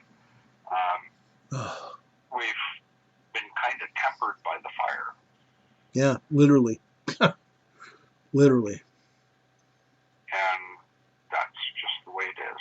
And there's not a lot of people that are going to just flat out tell you the truth. Yeah. And I'm not... Because it's the truth, and you guys need to know, because these are very important truths. Yeah. We're not going to run away from it. We're not afraid of it. And we're not afraid to face off with somebody and say, this is the way it is. We're going to show you the way it is. Have no problem doing that. Yeah, I'm sorry, guys. I can hardly see. Ron and I discuss stories, and it kind of brings tears to his eyes, I think. Yeah. I try to remain composed. Yeah. We've seen a lot. I do try to remain composed, folks, but... we've seen a lot. Yeah, we have. But just know, folks, when we tell you about these earthquakes, when we tell you about these horrible storms that are coming, we mean business. We're not trying to gloss over the truth. We're not trying to take the easy route out. We're not. And the Cascadia, if you include the brown dwarf, is just an immense earthquake. I've told you how to find the information on the brown dwarf, and if you understand the gravitational effects of it and add a magnitude onto everything in my original paper, then you're something close. Yeah. But that raises the tsunami heights to like 500 feet. Yeah. This is, and you're going to lose 500 plus feet of ground height due in California, not quite so bad in Washington and Oregon, due to magma erosion of the underside of the crust. Yeah. This is going to be incredible. And if you're getting up a magnitude from my original forecast, you're into crustal tearing. It's going to be very severe. Yeah. And you need to be prepared. Right. Yeah, you do. Pam is asking what our website is, just in case we get booted off of Freedom Revolution Network. Unless Freedom Revolution Network is taken off the air, which is highly unlikely, or taken off the internet, well, actually, it could be likely. The government could shut us all down. But our website is on the information just below this video. Okay? You're going to see our website there. Don't hesitate to visit it. Okay? I haven't had the chance to post our videos in the last 2 weeks there, but all the other videos are there. All the other radio programs are there. Emergency preparedness information is there. If you want to get PDFs of emergency preparedness information, go to the file sharing portion of the website. It'll take you to all the PDFs we have on emergency preparedness. And you can download those PDFs to your heart's content. But realize this. A lot of those PDFs I spent hours, days, months, and years compiling over time. And they're coming to you at no cost. Yes. Just so you can be better prepared. Yes. We put them up for a reason. But it doesn't tell you how to have a 10 times more efficient generator. Right. True. True. Which I was working on today. Yeah. Terry was working on that most of the day today. Did you know that in order to coil copper, if you fill it right full tight with sand, you cannot collapse the copper as a result of bending it, as long as you've got soft copper. Yeah. And you can make whatever shape you need as part of that. You fill it full of sand. Another technique is to fill it full of water and then put it in your freezer. Yeah. I did not know that. It solid and hard, you can't collapse the copper, and then you can coil it tight. Yeah. Because I want to take a half-inch copper line and coil it around a 5-inch or 4-inch circumference paint pot as part of my fuel evaporation system, which makes the generator 10 times more fuel efficient if you suck in paint or suck in fuel fumes rather than running on atomized fuel. Right. It's important stuff if you have a very limited fuel supply. Yeah. Yeah. It's unreal. It's unreal. You guys... Gotta be creative, folks. Yeah, you have to be. You have to be. You know, Terry's told me things that I didn't know. I had no idea. I've learned so much from Terry, it's not even funny. And I'm grateful for that because I'm going to be doing the same thing very shortly. But we all learn. We all learn. And well, hopefully we do. Yeah, hopefully we do. There's got to be a reason for us being on Earth, and I think it's to learn. I agree. There is no other reason. Help others and learn. Yeah. Yeah. There's no other reason. That's the truth. Yeah. I can't emphasize that enough. Help others and learn. That's it. That's it. That's it in a nutshell. You know, I'm going to continue it till the day I can't breathe anymore. That's the way it is. But we are doing this for the greater good. I was paid a lot of money when I did seminars and forums and emergency preparedness fairs and did talks at the preparedness fairs.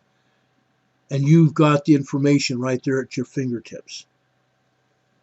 Take advantage, folks. Yeah. You know, we put that there for a reason. Okay. Yes, some of it I've gotten from other people. Some of the information I've gotten from other people. Some of it I've gotten myself. I've compiled everything myself. Hey, Ron. And I still do it. Yes. Terry. What about, are you able to add herbalists' insights to remedies and things to add on? Yes. To your preparedness? Yes. The people. How do the listeners add on to that site? Okay. Send me the information. Send me a PDF. Send me a PDF. That way nobody can. If it's a PDF, nobody's going to mess with it. If it's a Word document, people can mess with it. I don't want that to happen either. Send me a PDF and I'll post it there. Not a problem. If you have herbalist information, whether you work with plants and such and get herbs and healing plants and stuff, send me the information. Send me the PDF and I'll post it on the website. If you are with Young Living or if you're with doTERRA and you have information, send me the PDF and I'll post it. Yes, I do have some doTERRA experience myself with essential oils. And I told you a long time ago, and I'm going to have to do it one of these days, of bringing my physician's kit. I've got a box of essential oils that they call a physician's kit, and I've added even more oils than that to my physician's kit so that I can help heal people's wounds, help heal people when they're sick, when crap hits the fan, or when the excrement hits the oscillator. Okay? Boy, that's very explicit. But I'm trying to be good. I'm trying to be good, maybe. But if you have information like that, yes, send it to us and let's post it. Let's post it. There's going to be people suffering from asthma that don't have access to their medication. That's life-threatening. And if there's an herbal remedy, it makes an awful lot of sense to have it there. Yeah. An herbal alternative, rather. Yeah. There's all kinds of things that people aren't going to be able to get for medications, and virtually everything in medicine actually has a better alternative verbally. Yes. Absolutely. Because most of the medicines come from an extract of herbs. Yeah. And yes. so it's really important to know this stuff when you can't get to your pharmacy anymore. Right. Gail says Everclear is good for sterilizing and trade. Absolutely it is. Absolutely. Just plain old vinegar is too. Yeah, plain old vinegar. Okay. There is a surgeon here in Salt Lake City. I want to make this very clear. There is a surgeon here in Salt Lake City that puts essential oil in a wound before he closes up. Yeah, he does. I've spoken with him. I've shaken his hand. you know. And he's written a book about it too. I don't remember the name of the book. I don't have it. I wish I did. But that's what he does. He's a surgeon, my gosh, using essential oils in his work to save people's lives. Okay? It's awesome. It's awesome. It works, folks. It works. You just have to know how to be ready. You need to prepare. There's so many different ways to prepare. Yeah. You know, it's so much knowledge based. People talk about you know, all of the risk of infections and stuff. I make a cannabis concentrate that can be thinned and put over top of wounds. I've used it myself, and for topical wound application, it's incredible. The healing properties of topically applied full complex cannabis. Yeah, it's amazing. I've got a guy that I just give him the product. I make a cannabis root and top based topical cream, and he limped badly no matter what analgesic he was on. He had an osteoarthritic ankle, and he put the cannabis cream on his ankle, and he failed to limp and was more active than normal and quit taking all of his regular pain medications. It was just a topical application. Wow. I've got another guy that's 8 out of 10 pain scale with his surgically repaired back after multiple back injuries. And no matter what pain medication he was on after quite a number of years, after this, he tried very many, he would get back to 8 out of 10 and have to switch off, and he'd have all kinds of intestinal issues, all kinds of other issues. He takes the concentrate that I make occasionally, and he has none of those issues. He doesn't take any regular pain medications. He takes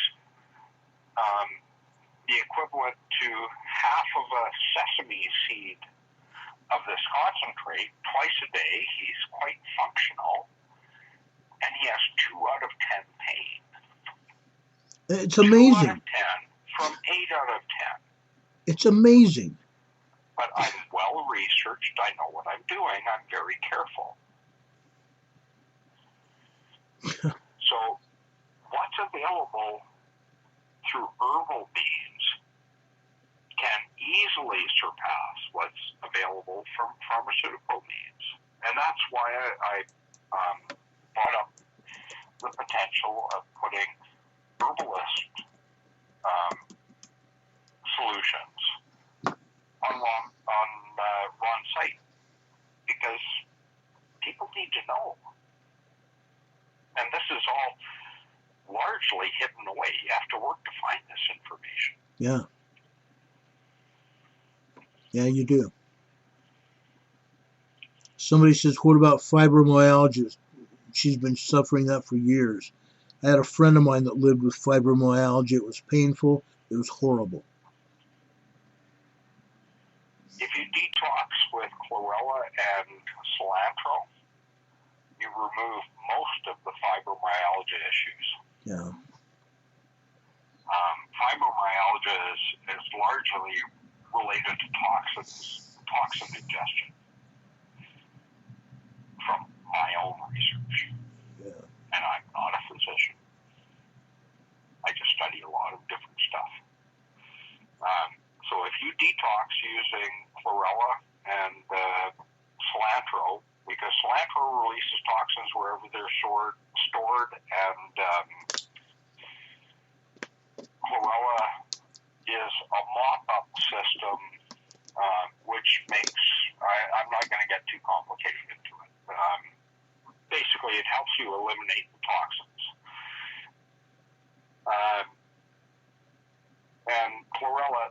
time increases intestinal mucus production, which is the host medium for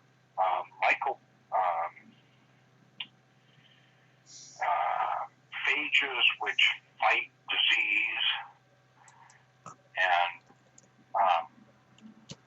generally enhances health, nutrient absorption through nutrient absorption. There's a lot going on with chlorella because it's basically the bottom of the food chain superfood that provides everything that you need to survive. You can live off of it except for iron. It has no iron. It has a copper nucleus rather than iron. So you need to supplement with iron if you were only living on chlorella, which nobody does. Yeah. But it detoxes. It's such a potent superfood that it detoxes over 30 different chemicals and radiation. That's what superfoods do. They have complex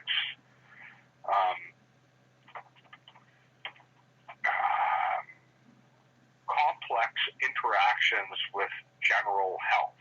They have more than one effect. Very much so. Very much so. You only want damaged cell wall chlorella because unless it's damaged cell wall, your body won't be able to digest it and won't get the nutrients from it and won't have the positive effects.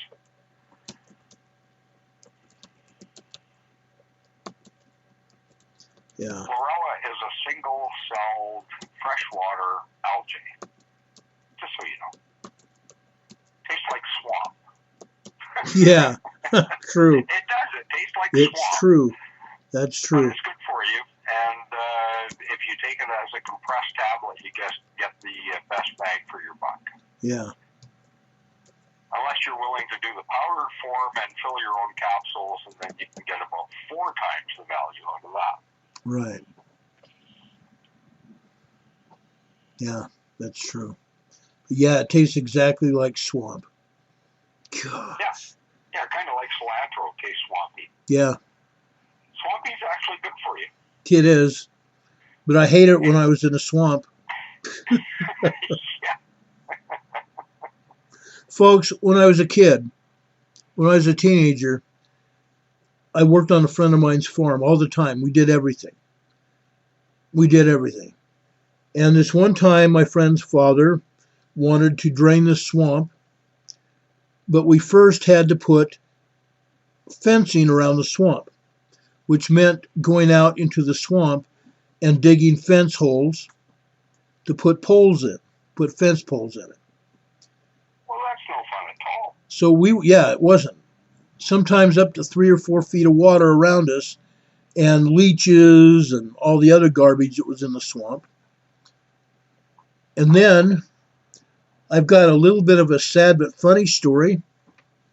Sad because it took my dad and 3 other men and 3 trucks, including a tow truck, to pull the tractor that I've been driving out of the swamp.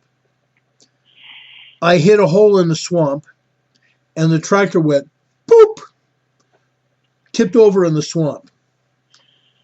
And my buddy and I had to hike about a mile out of the swamp over to the house and call on this antiquated phone to his dad and tell him that we had dumped the trailer that we were pulling fence poles with, dumped the trailer and the tractor in the side of the swamp.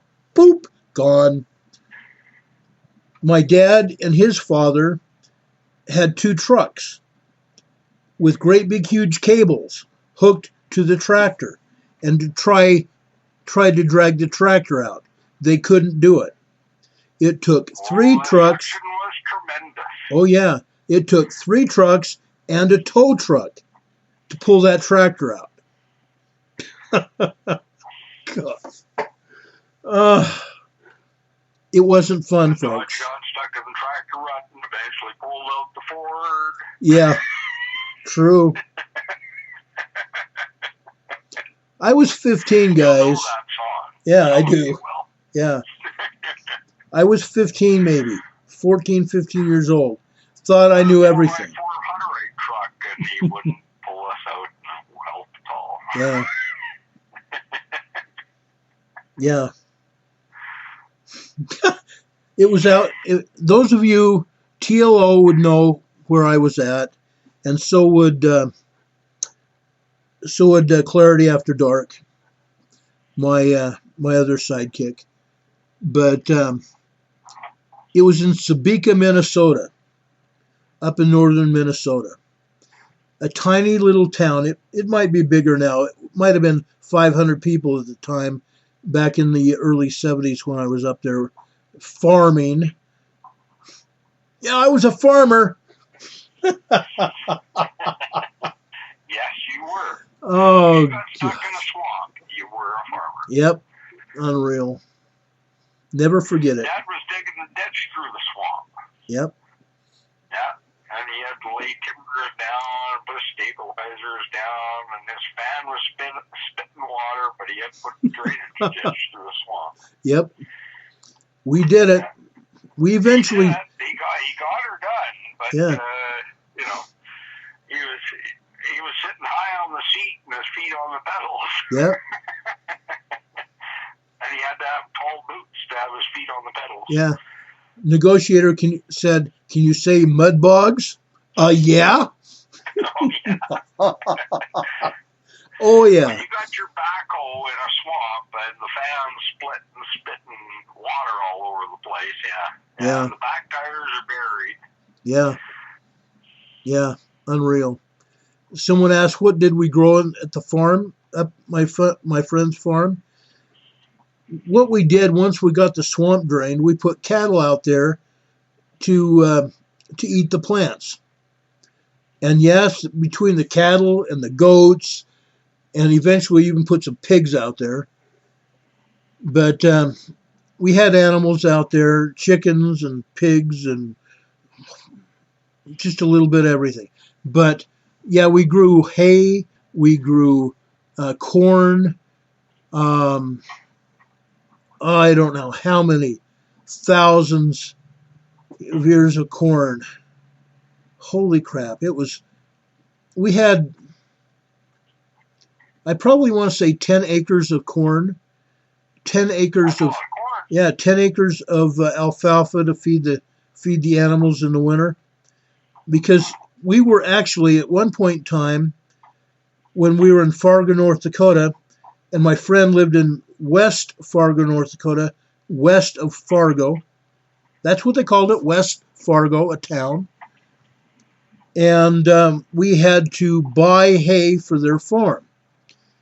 Well, my friend's father decided he was going to grow his own alfalfa and provide for his own cattle and other animals. Sounds manly. Yeah, we did it. We did it. But not before losing a tractor in the swamp and, and having leeches all over us. And it was a mess. Yeah, I remember those days. Worked in... The good old days, Ron. Yeah, they were. Yeah. And I got a good one here. Chris actually said his grandpa and grandma were from this town in Minnesota. I'm going to ask you folks, where is the Paul Bunyan statue of Paul Bunyan and the babe ox in Minnesota? Where do you think it is? It's in Babe, Minnesota. Actually, it's in Bemidji, Minnesota. Bemidji, Minnesota, folks. A huge, when you come into Bemidji, just on the outskirts of Bemidji, and now it's probably more in the town than not, but it used to be the outskirts of Bemidji. There was a statue of Paul Bunyan, Babe and the ox. Incredible. Paul Bunyan and Babe the Ox. Incredible. Oh man, that brings back memories. Good gosh. Incredible. Never forget it. Never forget it. Yeah, but you probably remember Route 66. I do remember Route 66. I've been on that Route 66.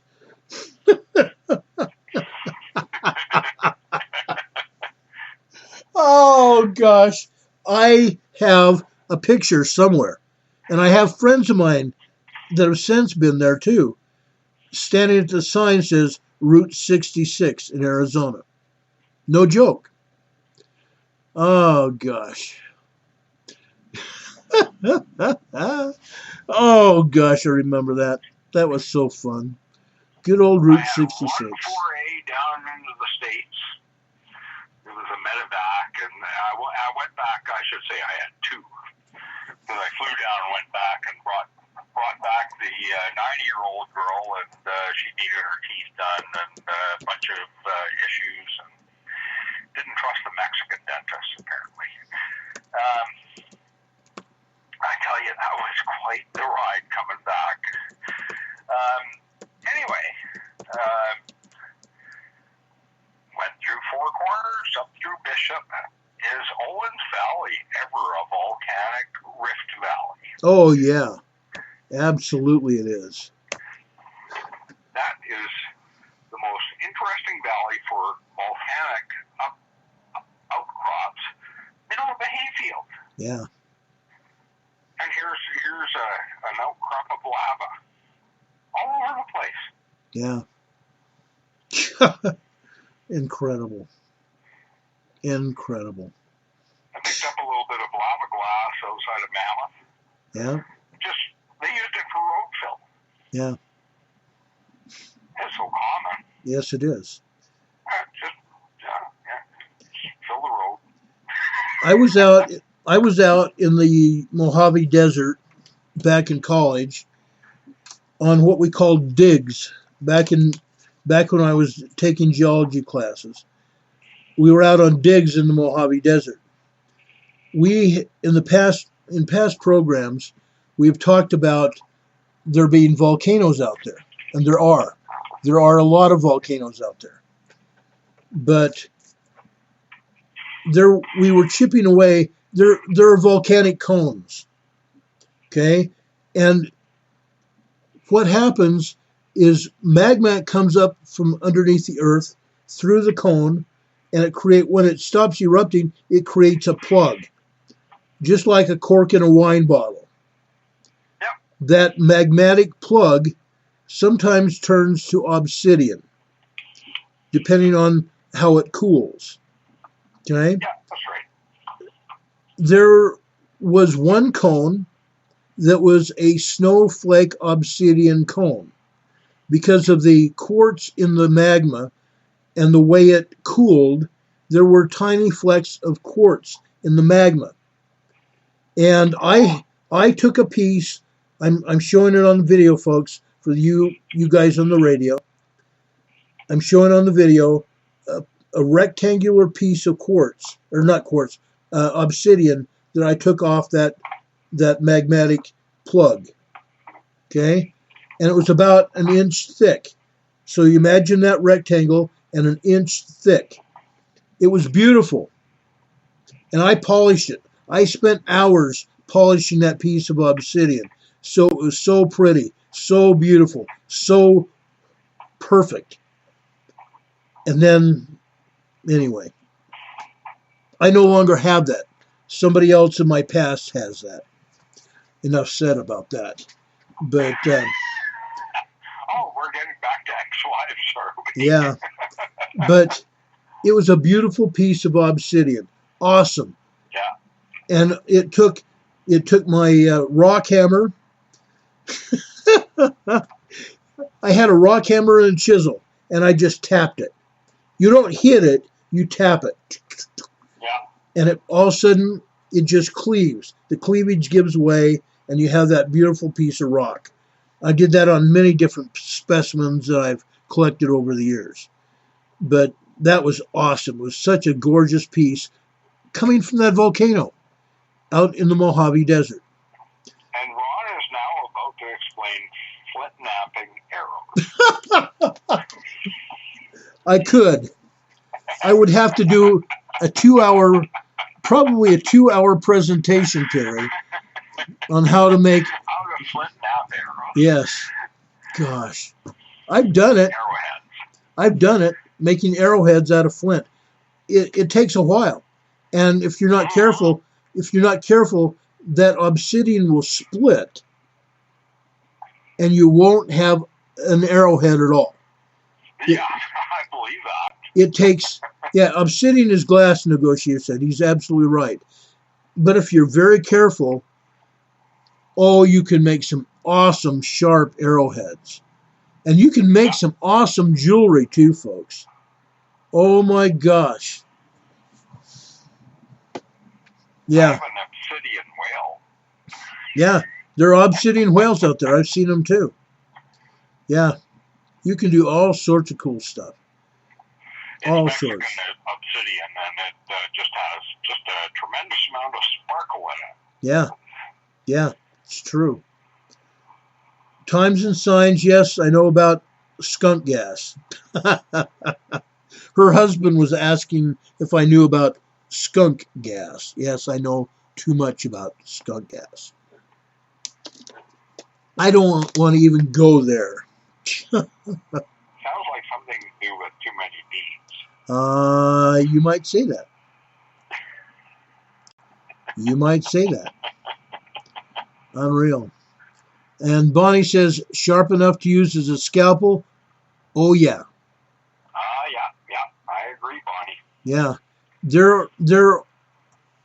You can actually find skulls in some areas in Arizona and Nevada and New Mexico where the ancient Indians that lived in that area performed surgery on people, where they actually cut into people and cut open their skulls to do brain surgery.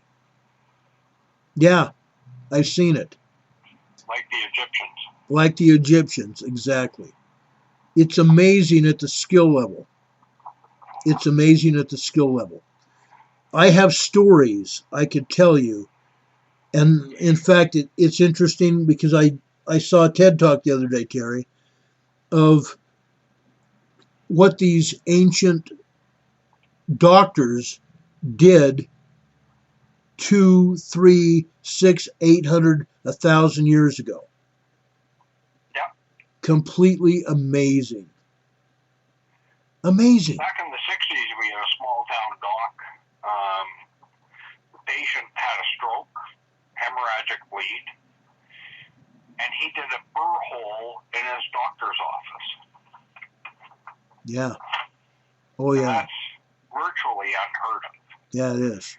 But this was one good physician. And he saved the patient's life. Right. The patient would have died without him. Yeah. When I lived in North Dakota, my parents moved us there when I was 11 or 12. I don't remember. It doesn't matter. But we moved into a house. We rented a house at one point, and the house had been a doctor's office. And it had also been a small hospital that the doctor used the house for. And I went exploring in the house. And what I found caused my mother turmoil. I went into the attic of this old house. And yes, this old house had been there for 100 years, maybe longer. It was a really nice house, but it had been there forever. And the doctor that had lived there had performed surgery. He had performed amputations. Do I need to go any further than this? I found Formaldehyde or out of formaldehyde? both. Oh. And I call. It saved parts. Yes, I found a part and showed it to my mother and almost made her fall over, almost fainted. And she called the police department. The police department comes out and goes, "Did you know who used to live in this house? This is a historical house. It should be a historical monument." And they proceeded to tell us why we found an arm bone and a leg bone and this and that up in that attic. And needless to say, shortly after that, we moved. My mother was freaked out. It was a very, very nice house, but my mother was all freaked out. It was anatomically correct. Yes. Yes. But anyway, needless to say, that's what the Indians and the physicians back in the day did was completely incredible. And actually, if you really did the research, you would find it to be miracles because of what they had to work with. Whether it was obsidian scalpels, and by the way, that doctor had done surgery with obsidian because we found knives about, 2-3 inches long, made out of obsidian in that house. Oh, wow. Yeah. Yeah. So we know for a fact that, one, this doctor had lived way back when, and we know what the house was built for or was used for, and what we found pointed that out. Oh, yeah. So, and in doing the research when I was in high school back in Fargo, back in the day, when I was in high school in Fargo, they took us out on field trips to various museums out in the boondocks of Minnesota or the boondocks of North Dakota. We went to farms, we went to old museums, and found stuff that would blow your mind. Blow your mind. Yeah, nerdy. I'm going to get a little more practical for a sec here. Hey, why don't you do that? I'm making my generator 10 times more fuel efficient, and I've got a bent copper pipe, half-inch copper pipe, comes out of a T in the line coming out of the exhaust, and it's going to wrap around my paint pot, which is going to be my fuel holder, which is going to evaporate fumes. So how do you get a 4-inch coil or 5-inch coil of copper pipe? Well, first of all, you have to buy the right soft copper pipe, heat exchanger grade. Then you fill it. There's two choices. You fill it full of sand or you fill it full of water and freeze it hard. The important thing is that you can't kick the pipe.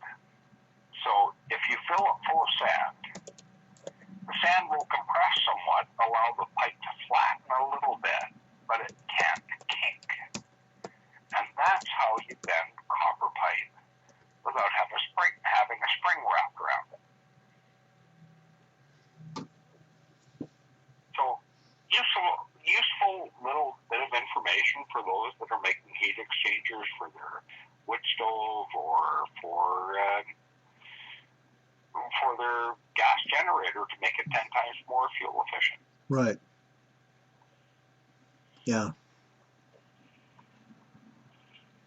Yeah. I've got a preheat tank on my wood stove, and I wrapped 3/4-inch soft copper pipe, heavy walled soft copper pipe. I filled it full of sand, and I made a flat coil, and it feeds into my primary heating tank, and that feeds into my secondary electric tank.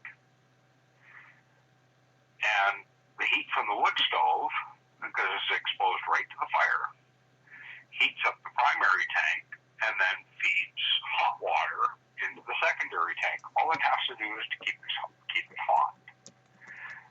Now, if I get a little past that,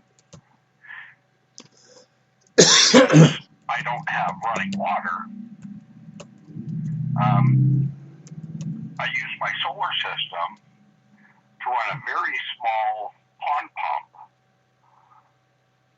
to pump water into a 45-gallon container up in the attic from the well that I sink in my own yard. And then I have pressurized water again, because just as the done often in Mexico, it's well up above the top floor level where you're using water. And then you have means of having a shower. Now, if you add that it comes, you still have your heat source in your wood stove with the hot water coil going to a primary tank. You still have hot water and running water, even though the whole system's down. This isn't rocket science. It's very basic stuff. Yeah. Yeah. It is. It's amazing. It's amazing. I would have never thought of this before.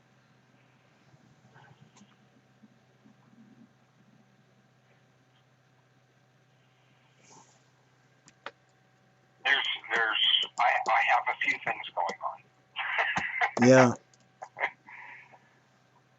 Yeah, that's cool. None of this is all that complicated. Yeah. No, it's not. It's very easy. You know, and I'm going to do that once we get our generator here very shortly.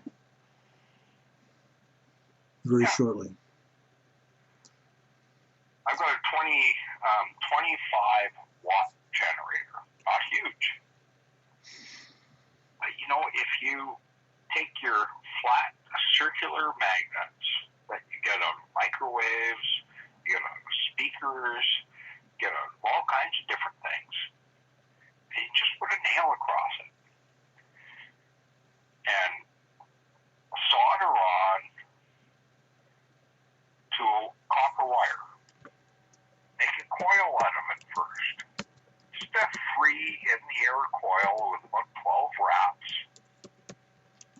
an inch in diameter, separated from itself so it's not touching itself, and run it to an LED light on the side, and then from the center terminal, weld another copper wire back to the other end of the nail that you have across the magnet.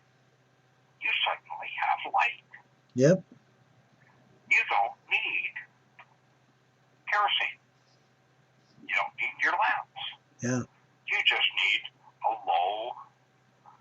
you need an LED light that's not too strong. If you have a great big magnet, you can run a 100 watt equivalent LED light. If you've got a small magnet, you run a 40 watt. But isn't that just a whole bunch cheaper than batteries? It is. Now, eventually, probably the magnet wears out and it won't work anymore, but you're years down the road then. And if you're looking for a switch, if you have twist wires, that can be your switch, or you can actually incorporate a switch. Right. Yeah. Because if you keep bending wires, eventually they're going to break. Yeah, very true. So get little micro switches, because they don't need to be big for the application. Yeah, it's great. It works. It works so easy. Oh, super easy. Yeah. And you can spin a coil of copper wire. It doesn't matter whether it's insulated or not insulated. It doesn't touch anything. Just make sure it doesn't touch anything. Send it to the light bulb. If you've got, you don't need a lot of skills to do soldering. Right. I practiced. I used to practice doing soldering. I wasn't that good at one point when I was a kid.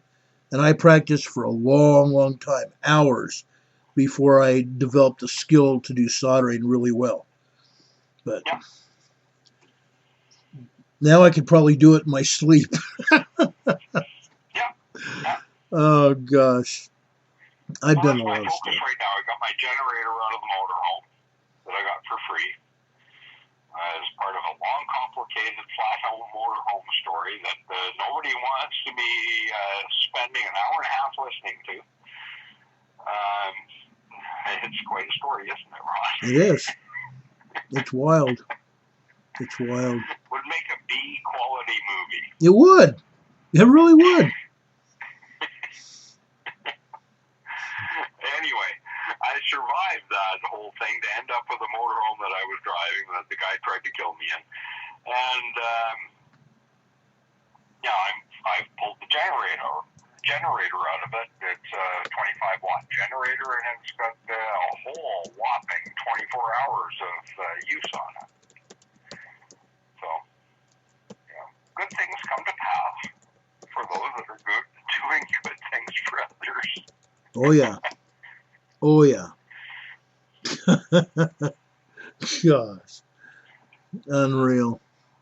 Oh, that was quite a trip. Yeah. Oh, my goodness. Oh, yeah. You talk about God's intervention in surviving that whole thing. Let me tell you. I'll bet. Gosh. Oh, gosh. Back in... Ron knows the story. He was going, "You're kidding? Oh, no way." Yeah, exactly. As he whacked me in the back of the head with the thick bottom aluminum frying pan, and it went gong. Gong. I have a bit of a cement head, folks. Me too. Which doesn't mean that I'm dense. It just means that I can take a heck of a hit in the head, and it just doesn't faze me. And he whacked me in the back of the head while on the 101 bypass, hoping that we'd crash the motorhome so that he would get double payout because he was like 89 years old and had bone cancer, was going to die anyway. He was suffering in pain, and well, if his wife went, too bad. And instead of me going over the edge, I stopped the brakes, and he dropped the knives that he had, and he never did find the loaded double-barreled 22 Derringer that he was hunting for under his bed multiple times on the trip going south from Canada to Arizona. Yeah. Oh, yes, it was Unreal. quite a trip. Unreal. That's the very, very, very, very, very short abridged version. Yeah. Terry told me this story, and I was shaking my head going, oh, my gosh. Wow. Yeah. He sat beside me in the front seat because he was waiting for me to wear out. Yeah. So he could drive himself off the road. And he slept with his eyes open, this emaciated old guy, sitting beside you, not talking, just staring dead forward. Yeah. He sleeps with his eyes open. His wife says later, it was the creepiest thing in the world. Yeah. We're Yeah. driving through Death Valley and no air conditioning. I'm sweating buckets, looking over at this guy. Yeah. Oh, yeah. Yeah. I could tell you stories of a friend of mine that did that too. I'm sweating buckets, and he is cool as a cucumber. I'm going, what is wrong with this picture? Gosh. Oh, incredible. 114 in the desert, and that was in the shade. And my friend that's beside me is cool as a cucumber, not sweating, and I am sweating up. I'm sweating buckets, and he's cool. Unreal. Well, I was in Phoenix in August. Oh. Yuma in August. Oh, it was like an oven outside. Yeah, it is. And before you left, you had to fill all the water containers in the building. Yeah. So that the house didn't get destroyed by the heat. Yeah. Because it was such dry heat that it would actually destroy the structure unless you put like 5-gallon buckets of water everywhere. Yeah. It's amazing. It was wild. I'd go outside for like 20 minutes. Oh, your tires are flat. Blah blah blah blah blah. I go back inside and just try and cool off. Yeah. I'm Canadian. I'm not used to this. Yeah.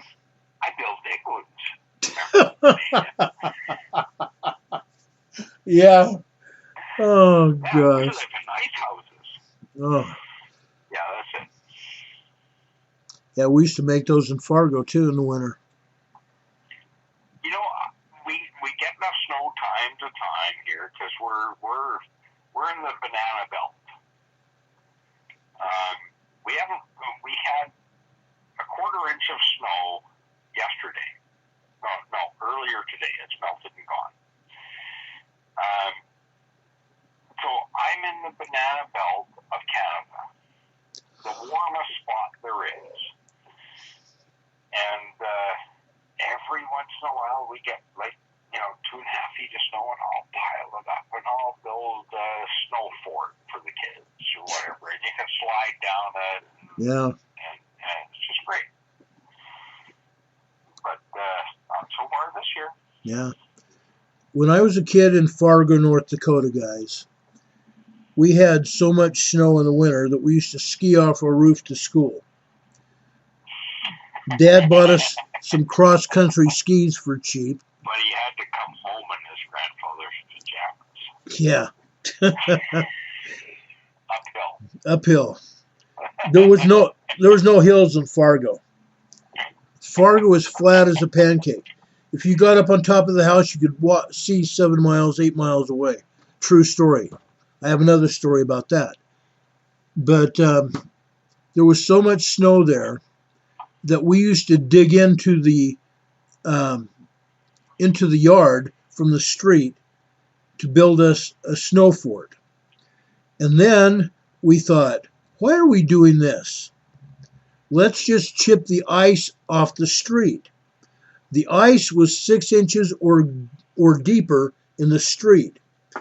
So we went with a square-nose shovel and an ice pick and picked blocks of ice off the street.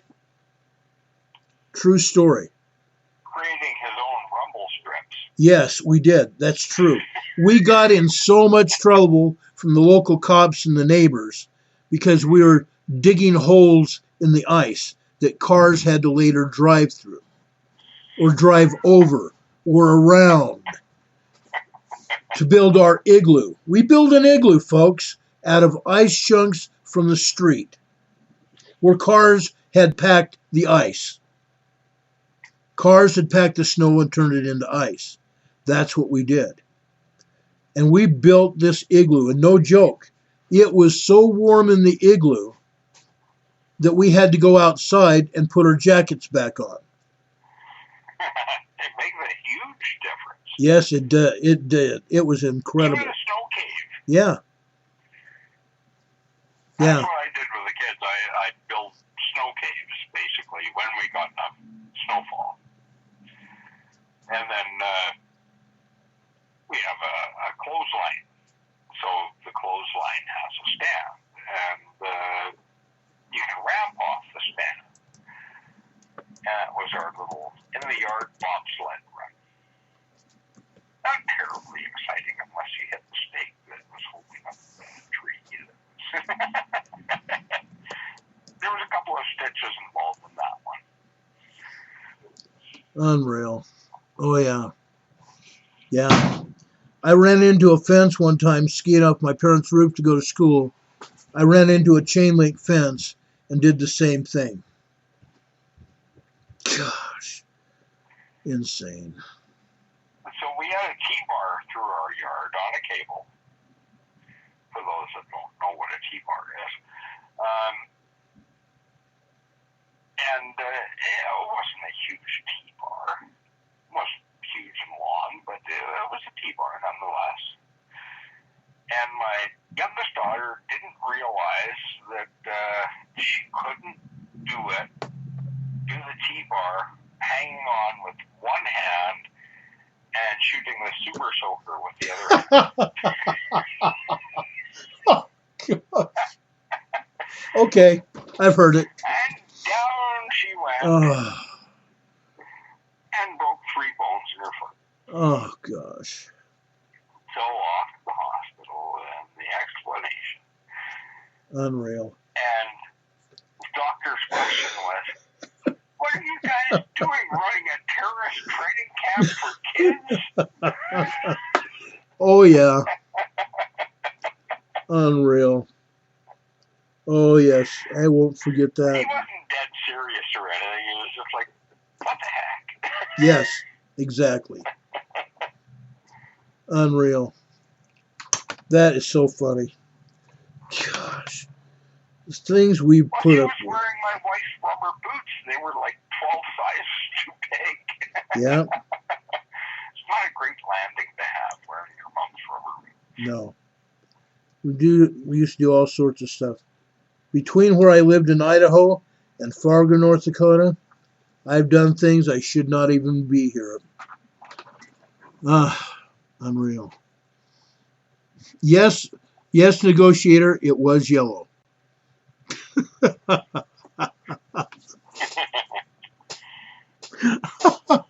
Oh, gosh. When I Oh, was 14, I went hiking Mount Provo. From home, free climbing. And Mount Provo's got an interesting conglomerate rock structure. 2 faces that come together on a right angles. Starts out not too steep. And it's got, because of the fissure in the middle between the two, it's got this greenery that you can hang on to and you can pull yourself up. And I was like 14, skipping out of school, going hiking. So I climbed up this rock face using the greenery. yep. Free climbing. And I got just right to the top of this thing, which is probably 150 feet up. But it gets steeper until it's pretty near vertical by the time you get to the top. And then the brush petered out. And you know what happens when the brush peters out? Yep. You look for the next thing to grab onto. And there was an old dead tree up there, and I grabbed the root of this tree and it let go. And, well, I flipped around, turned around, and down I went. Back all the way down this 150 feet of face. Oh, Quite a ride, I tell you. And conglomerate rock is kind of nice because it's kind of marble. And if you spread your hands and your feet out, you kind of ride your butt down the green slope all the way down to the bottom. As long as you don't flip over, you're fine. Because if you do, you get down to that 25% slope. If you flipped over, there's about a 200-foot drop into broken off conglomerate rock below that. I never flipped over. All I did was tear a pocket a wee bit. unreal. And that's all the damage I had from that climb up Mount Provo. Yeah. That's one of the many times I should have been dead because almost nobody slides that thing out. A rush. Oh, yeah. I tell you. Unreal. I was awake and alert and had a good sleep the next night. I'll bet. We used to play cops and robbers and police and the bad guy when I was a kid on sleds in Idaho. We had a steep hill in front of our house, a very steep hill. And in the winter, we used to go over there with the toboggan and run the toboggan down that hill 2 times, whatever. And it would make a great path for a sled. And pretty soon it got very slick and very steep. and slick and steep don't necessarily work with sleds.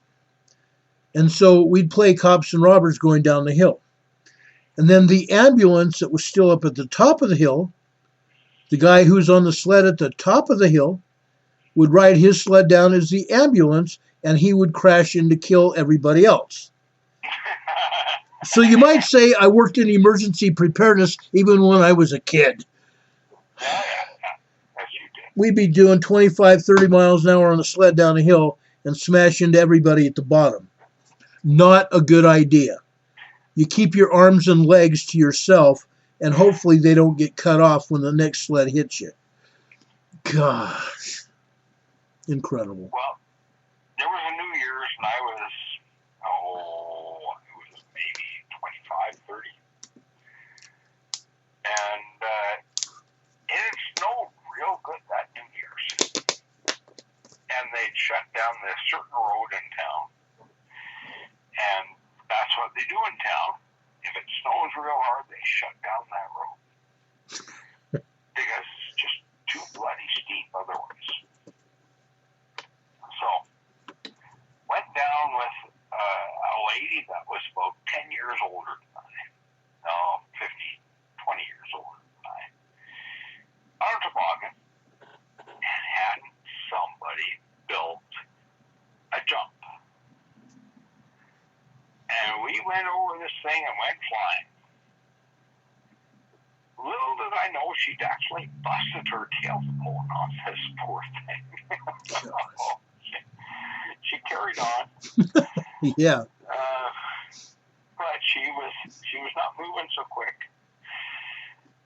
And so I went down again on the toboggan and kind of had figured out you couldn't really see where it was because it's snow and it's dark, a little bit of street lights. But I kind of guessed at it. And just as we hit that speed bump, I stood up. And I did the full stand-up quick. And wouldn't you know, I was like 7 feet in the air, spread eagled, flying down the slope with nothing under me. Gosh. And I carried on for like, must have been 60, 70 feet. Yeah. In the air, landed on my feet, kind of skidded it out, never fell. Oh, it was the coolest thing. Yeah. No, there's no YouTube video of that. I wish there was. It brings to mind another thing that happened to me when I was a kid.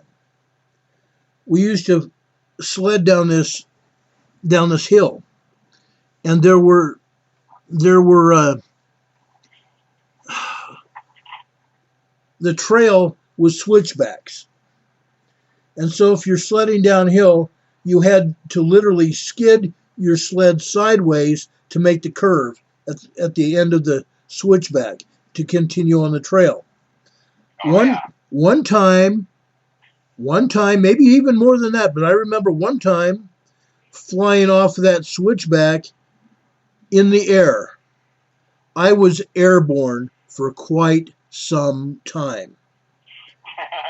And then I realized at some point I'm going to hit the ground. And so I tried to maneuver the sled with me on it so it would land on the rails of the sled. It did, but boy did it hurt when I hit the ground. I was suffering. I thought I had broken ribs or something. It was that hard. I finally hit the ground. After flying through the air for so long, I hit the ground. I'm going, oh, I'm hurt. Oh, yeah. Ron and I have talked about how we ought not to be alive. Yeah. We've had close calls. Oh, yeah. Oh, my goodness. We have had such close calls. Yeah, we have. Ouch. Gosh. Some that hurt. I crashed 3 cars at 50 miles an hour. I haven't done that yet. No. Yet. And I rolled one at 75. Wow. I used to drive fast everywhere. And by the time I became a paramedic, I was the best high-speed driver ever. Yeah. Ever, because I'd made all the mistakes earlier. My poor parents, I wrecked their same car 3 times. I kept taking them to the body shop and fixing it. Yeah. I worked in an auto body shop at the time. And so I'd wreck their car, and then I'd take it to the body shop, I'd fix it, and give it back to them. And it would look just fine. Unreal.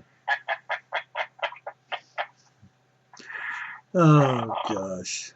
Things you could do with a Toyota Corolla that you shouldn't do. Never do.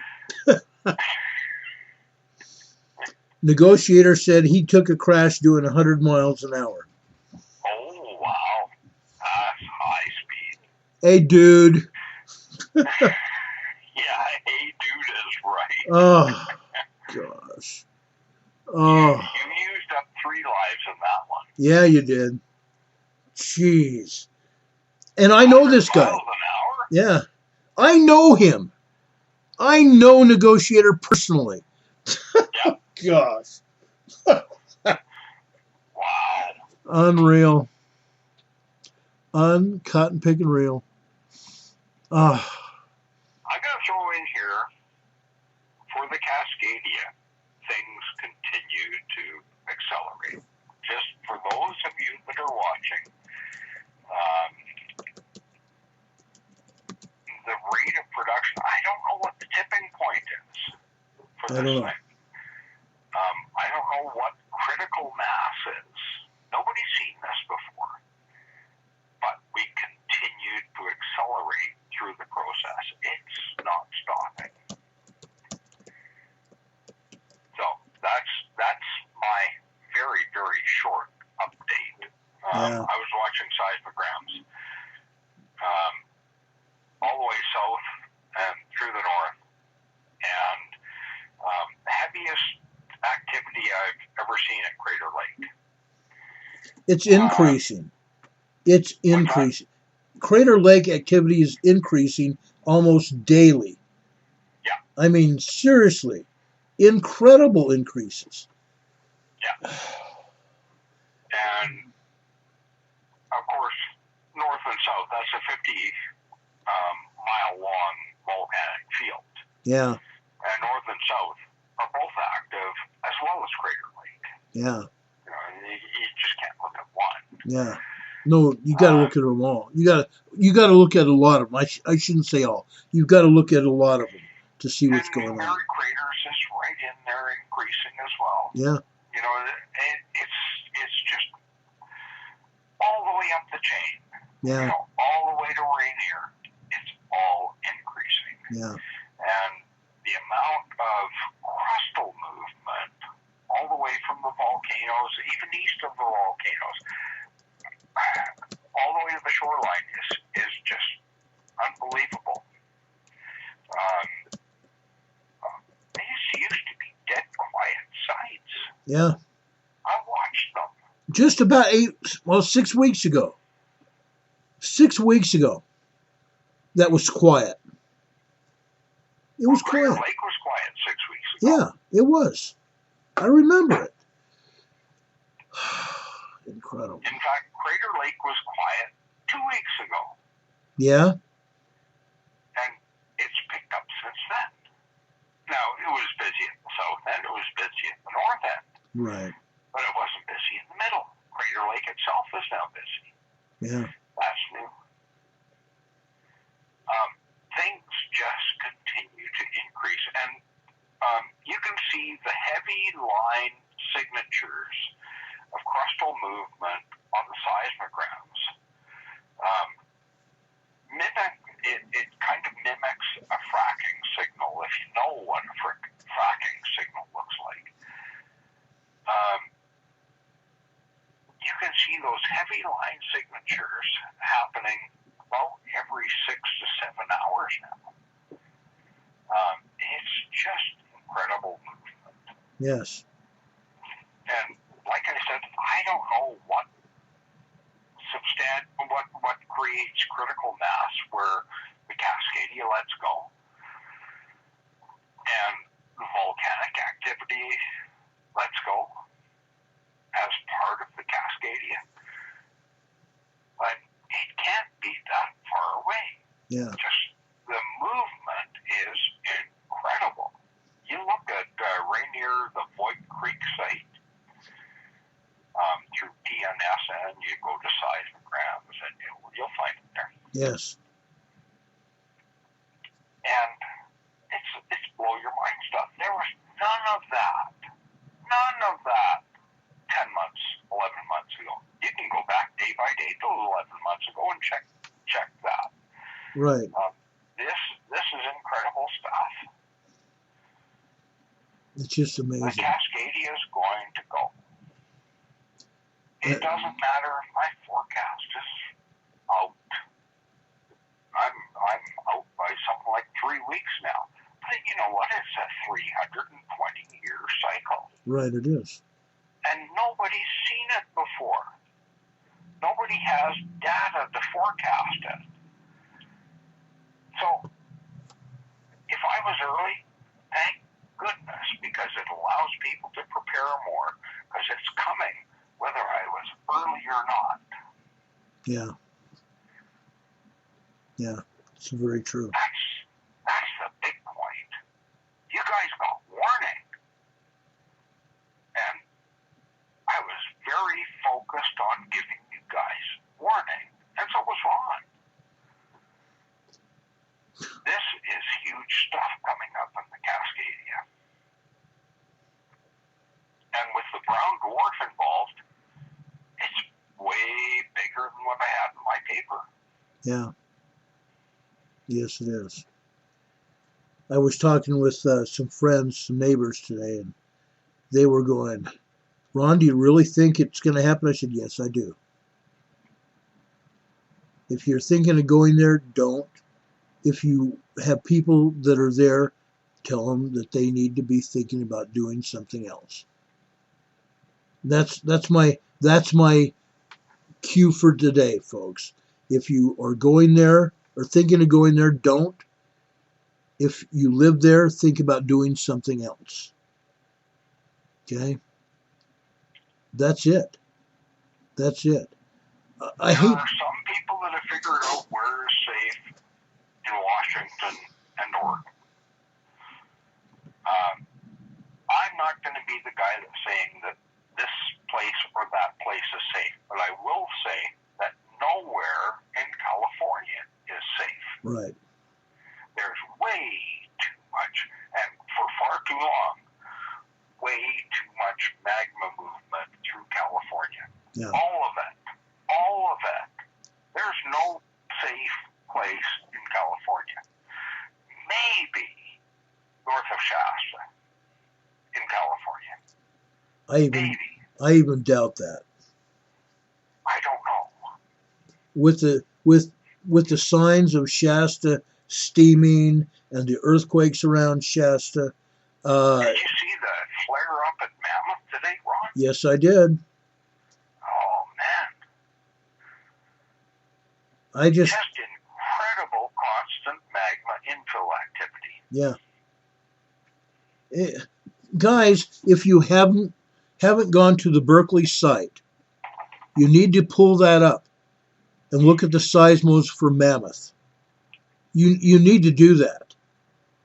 Because my gosh, you're going to be blown away about the activity at Mammoth Mountain. Mammoth Mountain is a volcano. East of there is Longs Valley. Okay? Long Valley is a supervolcano. Yeah, it is. If you see what's going on at Longs Valley, can you imagine what's happening over in if you see what's happening at Mammoth, can you only imagine what's going on over at Longs Valley? And yes, negotiator, I believe it's safe on the east side of Arizona. I haven't seen much of anything going on over there in Arizona. Yeah, if you're prepared for ashfall east of Arizona, I think you're safe.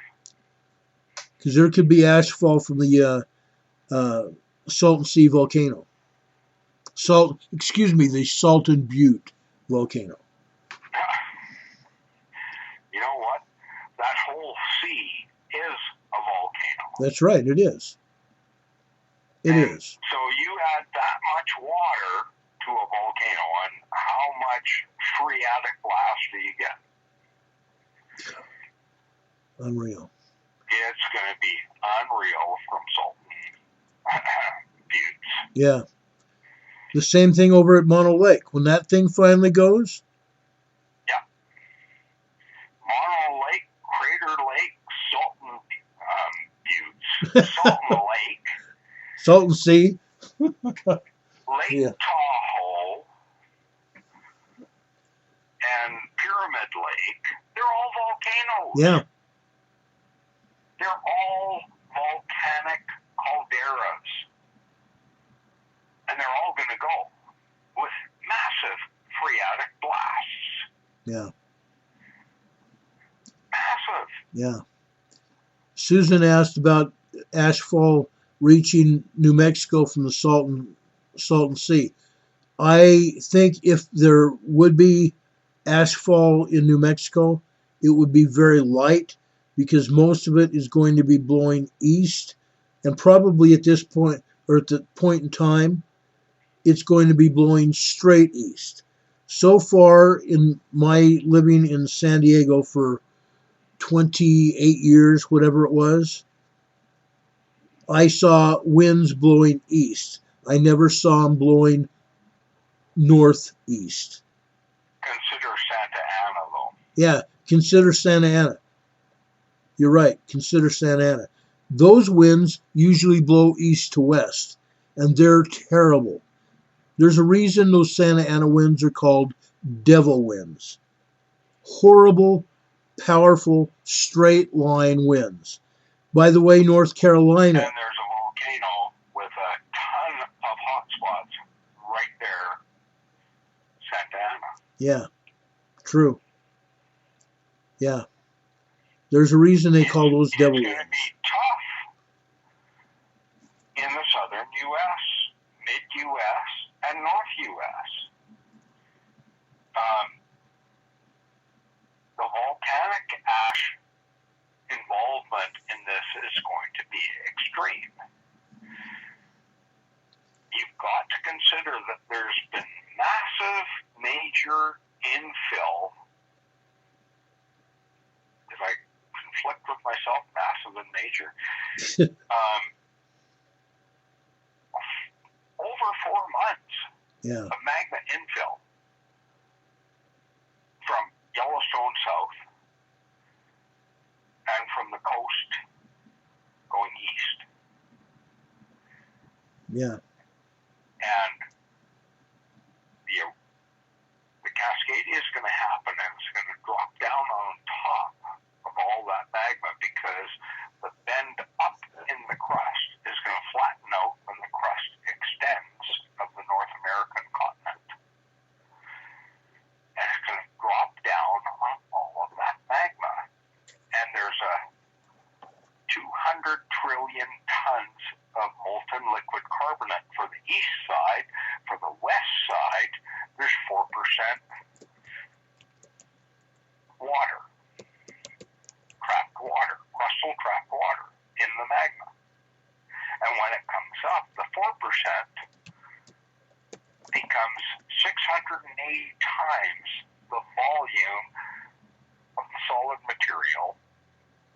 But when you include the molten carbonate that's on the east side, because of the volume, it equates to the same amount.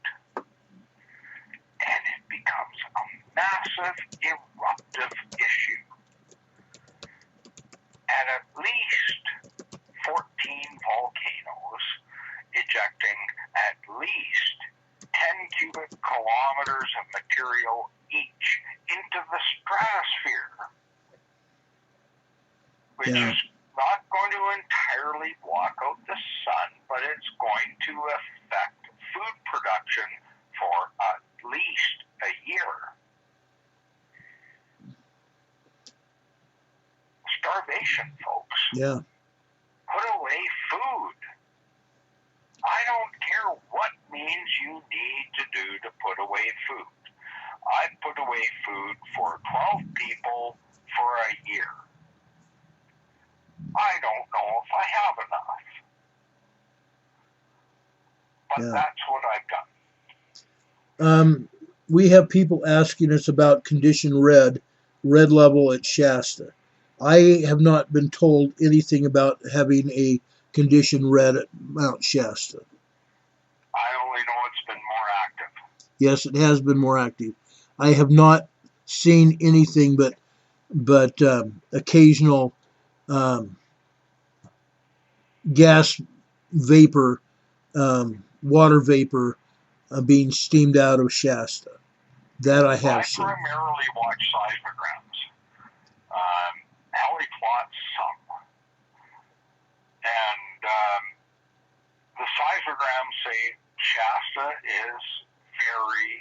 has significantly increased activity, and Mammoth has very significantly increased activity. There's a whole bunch of 2s and 2.5s earthquakes to go along with the very significant magma infill increase at Mammoth. That's what I can tell you. Yeah. Now, Mammoth is part of Long Valley Caldera, by the way. Yes, it is. On the fringe. It's on the western fringe of Longs Valley. If I hear of Mount Shasta spouting anything but water vapor in the terms of steam, then I will issue a condition red warning.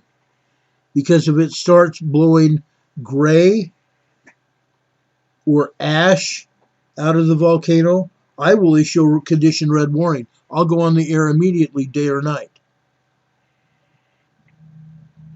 Okay? Shasta is basically a Cascades volcano. Right. It's reacting to subducting plates. It's only got, I think, the Gorda escarpment affecting it. But when the plates, and we're talking about the old Farallon plate,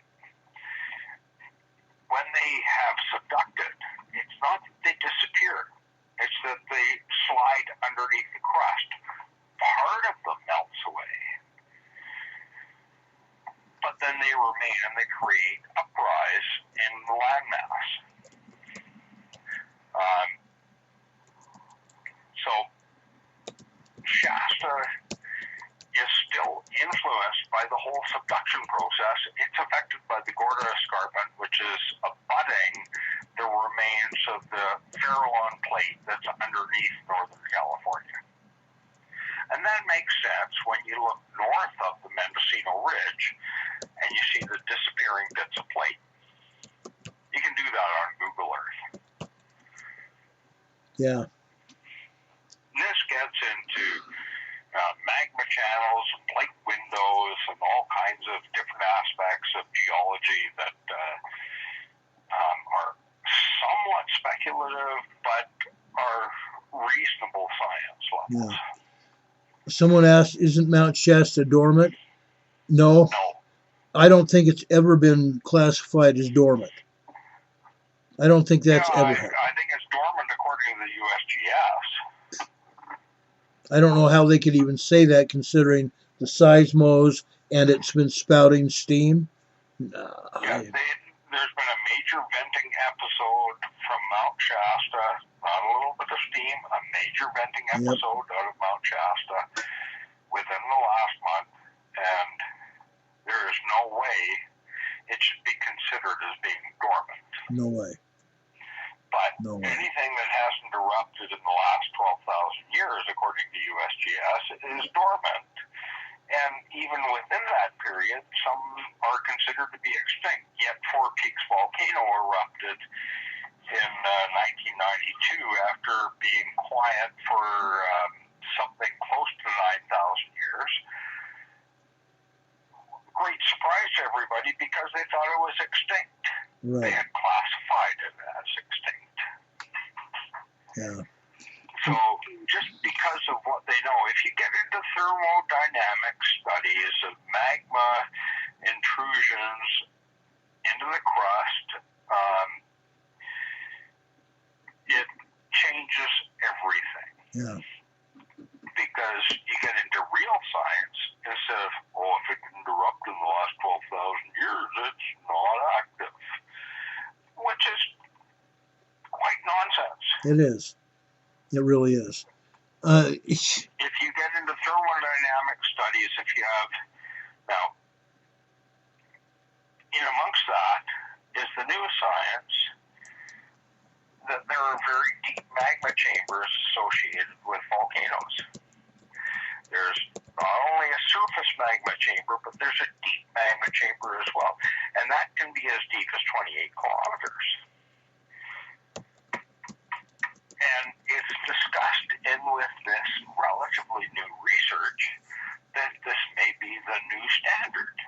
Yeah. And then they used to consider that oceanic volcanoes were only 6 kilometers deep. And then they did other science, realistic science, and found that they can be in excess of 16 kilometers deep. Science keeps changing. And so what you end up with is thermodynamics being involved, and it takes in excess of 10 million years to have a large magma chamber resolve back to solid rock, because the heat is so intense at great depths. So many of the volcanoes that they consider extinct are not extinct. No. Just the upper chamber is extinct. Like Goat Rocks, which had a 3.4 recently, 10 days ago, something like that, is responsible for the largest andesite lava flow ever found on Earth. Well, it must have had a massive magma chamber to do that. Right. But you look at it and it looks like nothing.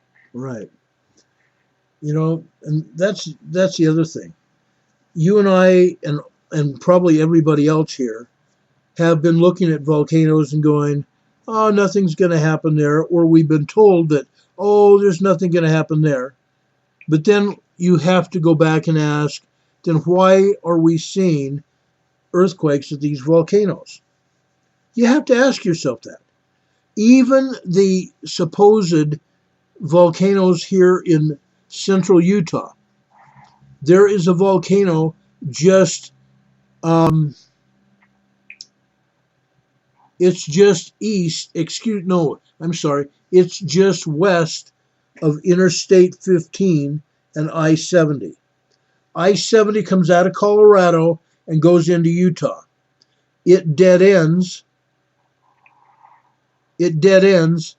at Interstate 15, where you have to go either south or north. If you continue going west, going into the fields and going four-wheeling up and down through the muck and the farm fields and stuff out there, you're going to see, even from Interstate 15, you're going to see a volcano out there. And I just lost Terry, but I'm going to continue here. You're going to see a volcano out there. They have said that volcano is dormant. I'm telling you right now, it's not dormant. That volcano's been having earthquakes, magmatic earthquakes at that volcano over there. Hello, Terry's back. Anyway, I was just finishing the story about that volcano at the intersection of Interstate 15 and I-70 here in Utah. If you continue through the farm field there, you don't even have to continue. You can see the volcano from the intersection of I-70 and Interstate 15. You can see it on the west side of the road. That volcano's been hit with earthquakes as of the last year. Why is it being hit? It's a volcano, folks. There's magma influence under that volcano. That's why it's getting hit. And that's not the only one. Up and down through the state of Utah, these volcanoes are getting hit. And there's a reason. And through Idaho. Absolutely. Someone asked just a few minutes ago, how long do you think we have until Shasta erupts? I wish I knew. I wish we knew. I don't know. We need to keep an eye on it. I'm going to guess, and it's just a guess, within the next 2 weeks.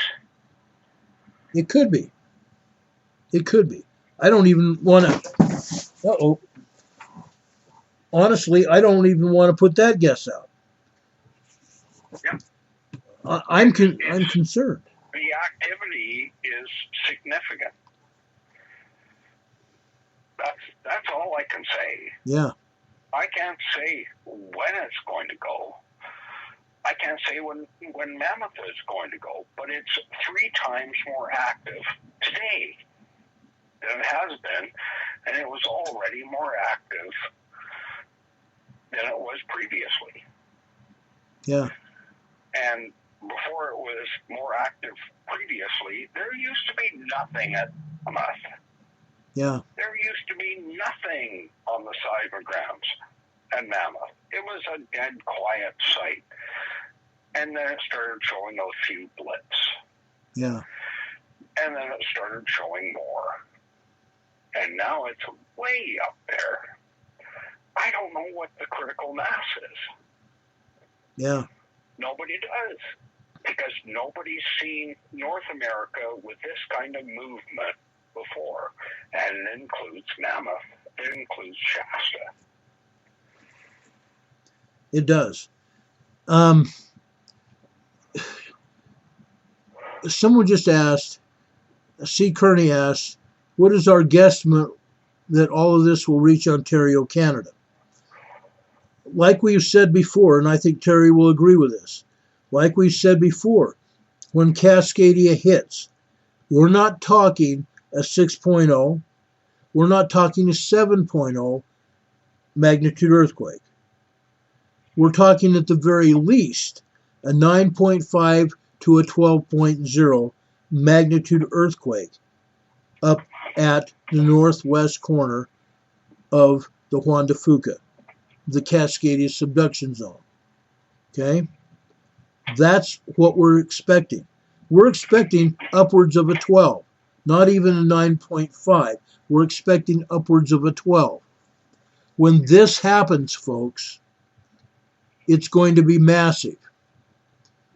It's going to be massive. And it's going to shake the entire continent. This earthquake is going to shake the entire continent. At some point in time, even Ontario, Canada, Washington, D.C., Virginia, South Carolina, Georgia, Florida are going to feel this earthquake. By the time it gets there, by the time it gets to your part of the woods, you're, as Al Roker on the NBC Today show says, in your neck of the woods, by the time it gets to your neck of the woods, you're going to probably feel a 3 or 4 magnitude quake. Maybe less. Maybe less. But I'm telling you. My original paper was based on current science. 77 years overdue on a 320-year cycle, which is what we're pretty much at. 320 years since the last 1700 Cascadia earthquake. But I didn't factor in a brown dwarf. And a is part of this. And unless you accept the real science on YOWUSA Leave a Space 2019 and see the real images of the twin dwarf sun, it's much smaller, that is coming in to wreak havoc with its gravitational and electromagnetic effects, you don't understand the gas yet. It's going to be at least a magnitude which is 10 times bigger than what I wrote in my paper.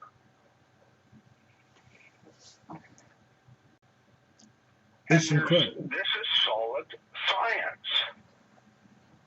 Go look at the site. I don't agree with the theology of the site. Science is solid. If you can't believe what you see, then that's your problem, not my problem. I'm preparing for a 9.5, but if you prepare for a 9.5, you've prepared for a 10.5, as long as you're at a high enough elevation. And in my location, my elevation is high enough. This is going to hit and hit hard, way harder than what the scientists are predicting for the Cascadia because of the brown dwarf twin to our sun, which is generally hidden by a massive campaign of disinformation. I've given you a very reliable site to check. You check the site and you will see that I am correct, or you will live in denial and suffer the consequences. That's the only two alternatives. Sorry, Ron. No problem. A little intense. No problem. You've done exactly perfect. You don't have to. You don't have to be sorry. It's absolutely the truth.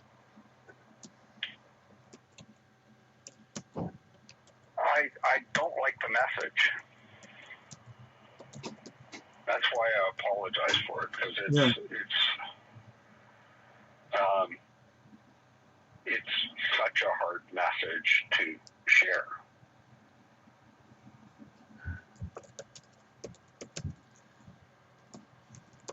It is a hard message to share, and that I was hesitant. You know me. You know how I felt and what I've done and how far I've come. I was hesitant about putting out this message. One, because I knew the magnitude of the message. I knew that some people would call me a flake, a fearmonger, and everything else. I didn't care. It has to be told. The story has to be told. We have to tell the story to warn the public. Okay? And it's based on one, fact, two, it's biblical, and three, it's the doggone truth. Period. Yeah. It's true. Outside of biblical, it's researchable and it's verifiable. Yes.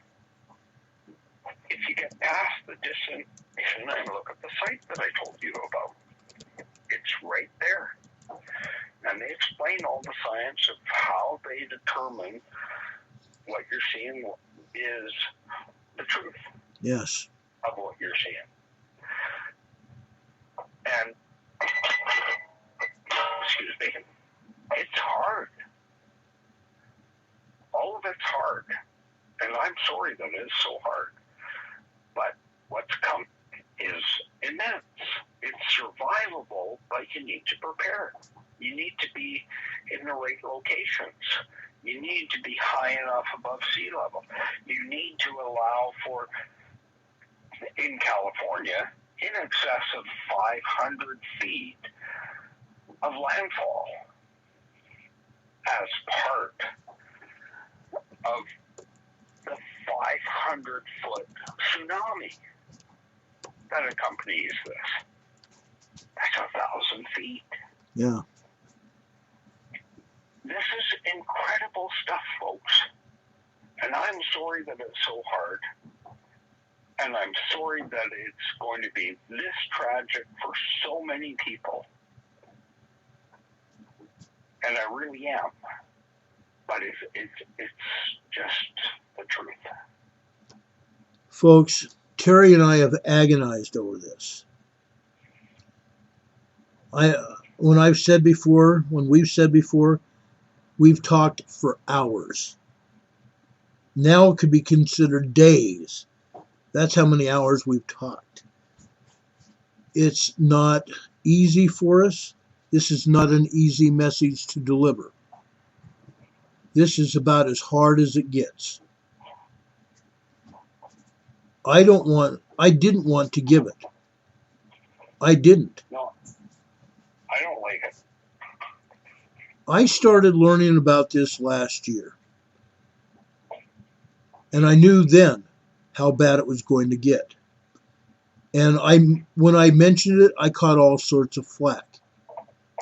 But as things progressed, I knew we had to go through and talk about it, discuss it, bring it to people's attention, bring it to people so their minds would be thinking about it. Because this became so overwhelmingly undeniable. Right. The science supports it all. Yes. Susan says it is part of Mojave Desert, like the Death Valley below sea level. The Salton Sea, Death Valley, Mojave, and several other places on Earth are below sea level. And yet there's magma. I expect them to be inundated. Yeah. And yet there's magma beneath those China Lake, for example. Terry and I have now verified that there's magma beneath China Lake. Yeah. You can take that to the bank. Yeah, it's on the seismograms. It's absolutely proven. Okay. Acceptance is hard. You know, Nerdy Art says egos are too strong, so acceptance is hard. You know something? If I were one of those people with a huge ego, I would start changing once I realized what truth was. It's not too hard to change your mind. I never have had an ego. I don't think I've ever had an ego, or an ego that I could not overcome. But I'm telling you, the thing that we need to remember is to be honest about the information, number one. 2, be accurate with the information. And 3, make sure we give everyone the information in a way that they can get their heads around it. If you can get your head around it. When I make a mistake, I'm telling you. Yeah. I made a mistake in regards to San Diego. Yeah. The magma channel that I thought was there wasn't at that State Street. It was at a State Street site in California. Yes. As soon as I learned that I make a mistake, I'll tell you, I made a mistake. Because I'm not perfect. I'm just human like the rest of us. Yeah. I just want to bring you the truth, the best information that we have available. And as soon as I have that information, I'll tell you. And that's all I can do. Yes. And that's all Ron can do. I hated like heck to do this. I realized I had to do it. I had to do it. It's not something that I relish doing. Really. That's the bottom line. I don't want to be telling you guys bad news all the time. No. with the Cascadia. The Cascadia continues to develop and get worse. I don't know when the critical mass is. I can't blame you asking when it is going to hit, but I really don't know.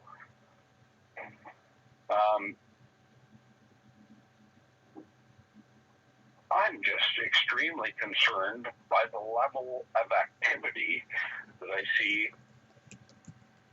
on by going through over 500 seismograms a day and knowing that activity continues to increase, and having well over 2.5 years of data from seismograms to say that this is extremely unusual. Yeah. The level of activity that we have. It's extreme. I just don't know where critical mass is. Yeah. Yeah. And there's so many variables that influence the Cascadia, the solar heating, the earthquake pressure at the north, the middle, the south end, and the effect of prayer. And I believe even the effect of prayer has an effect on when the Cascadia happens. This is, from everything that I've researched for the last 34 years, the sixth seal of Revelations. This is huge. And if you want to understand what goes on with the sixth seal of Revelations, go back to the second video of the 19th, and it explains it all there. This is going to be an unprecedented earthquake.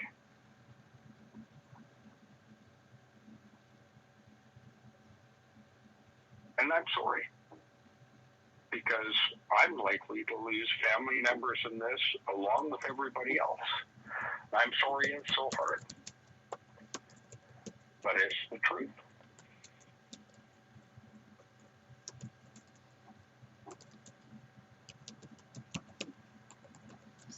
Yeah, it is.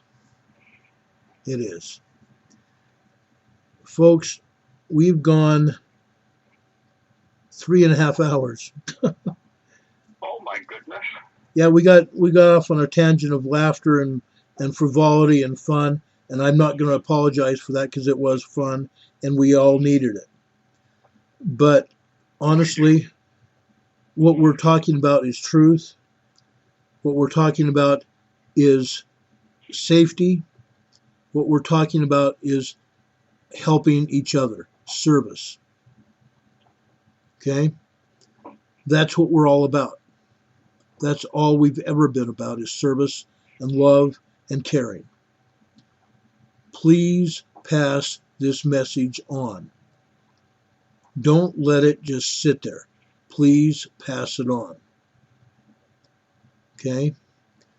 Before... Despite the blank stares that you're going to get because people have no idea. Yeah. Please pass it on. Before we leave tonight, please, our thumbs up are at 239, which is great, considering we were just maybe at 250, the number of people in our chat room. And I know there's people sitting out and lurking, and that's great. That's wonderful. Please hit that thumbs up button. Make it go wild. Dutch, throw a like in there. Yeah. Throw a thumbs up in there, Dutch. Yes. Because I know you're out there. Yeah, Dutch. Brother, I wish you'd come on the air with me. I wish you'd come on the air with me. Come on the air with Terry and I both. And let's talk. This is nothing to smack you around or smack us around. It's the sharing of vital information for the public safety. That's what this is about. Join us, Dutch. Please. I've sent you Twitter messages. I've sent you emails. I put messages on Facebook. I invite you, brother. I invite you to be a part of this, to help us spread this message. And that's what it is. It's public safety. Okay? It's public safety. We need you. We want you. Okay? Just like everybody here in our chat. You guys are family. You guys are brothers and sisters, not just in the gospel. Literal brothers and sisters. It's true.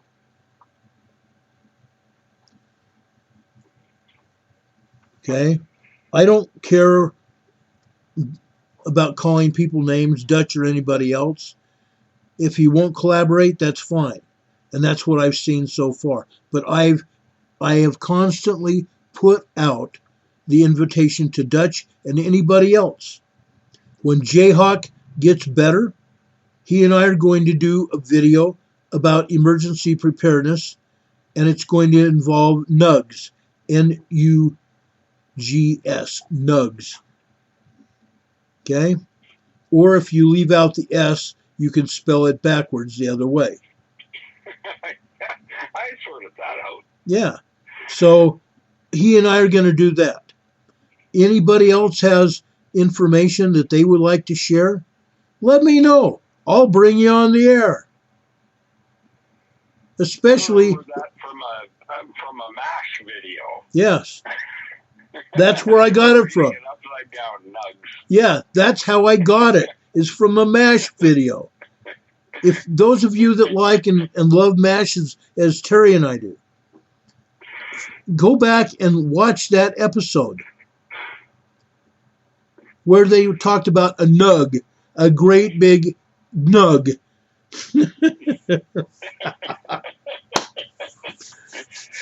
Hawkeye, Trapper, and Colonel Blake. Hawkeye, Trapper, and Colonel Blake. And Dr. Burns and Hot Lips didn't or wanted the nug, and the other three doctors didn't want the nug. The nug showed up, and MASH started getting shelled, and they had to hide the nug, and they finally got rid of the nug. Didn't they fill the nug with concrete? Yeah, they filled it with concrete. So Hot Lips and Burns didn't try to do something with the nug. Unreal. An ordnance grade nug. Yeah, an ordnance grade nug. Unreal. Unreal.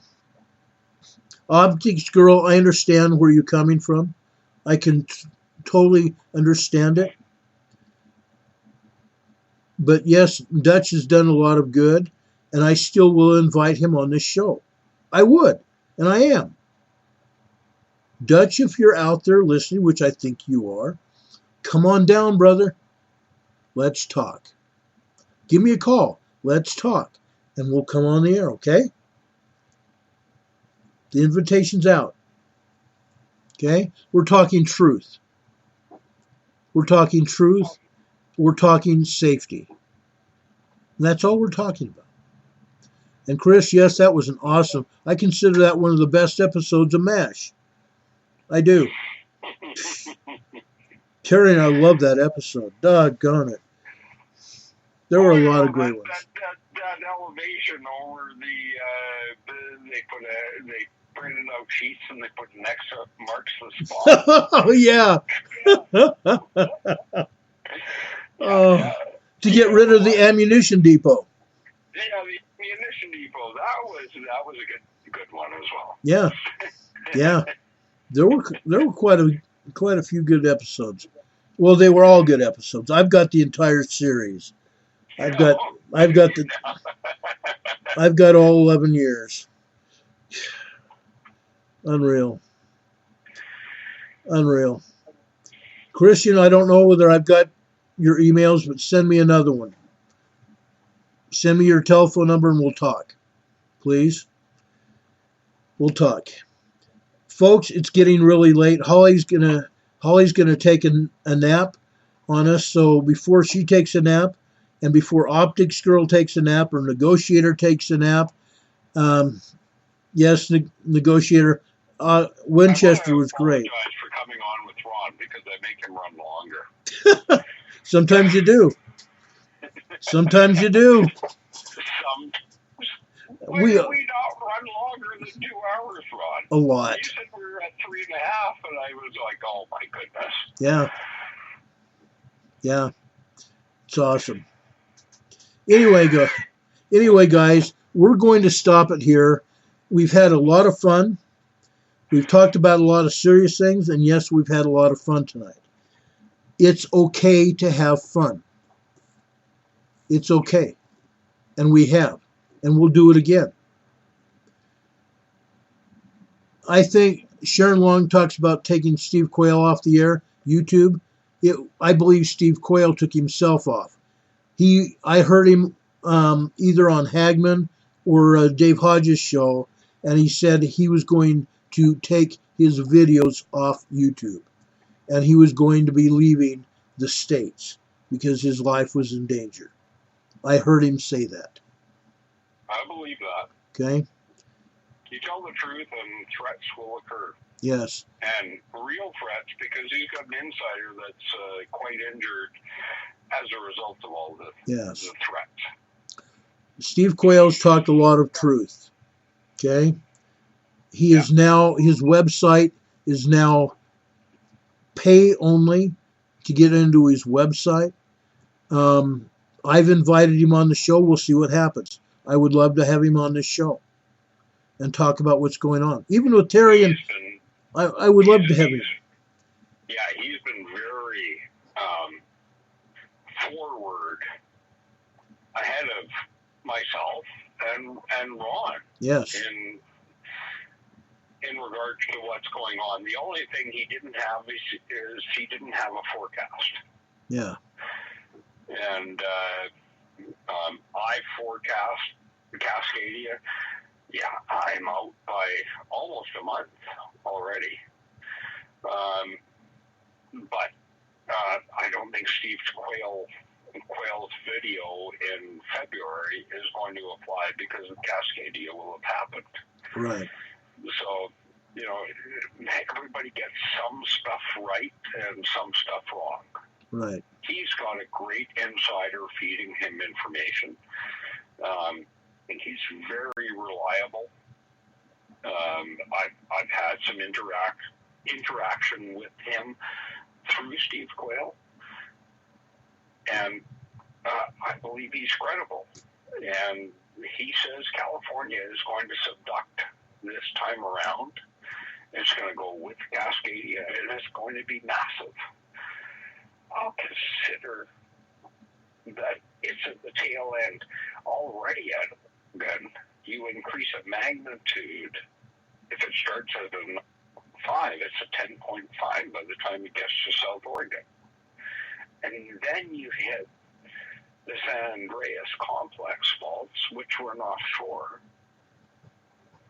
How can they not be triggered when they're in alignment with the Cascadia and they get hit with a 10.5? Yeah. That's outside of considering that those faults run offshore. They've been newly discovered as offshore faults as well, part of the San Andreas fault complex. Now you have very significant issues for California. On top of LA has been showing massive magma movement for over 4 months, as has virtually all of California. And everything in the valley west of the Sierra Madres, you start at -3 feet below sea level in east of San Francisco.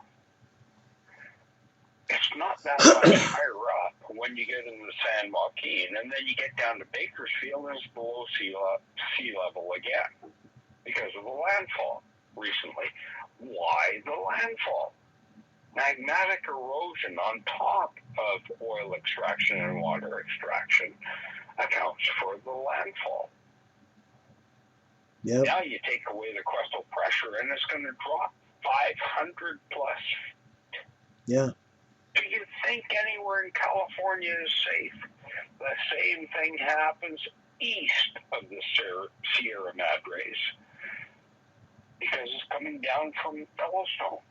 It's an overflow between plates from Yellowstone all the way from mid-eastern Washington through Oregon, through Nevada, in eastern California, all the way down to the Salton Sea.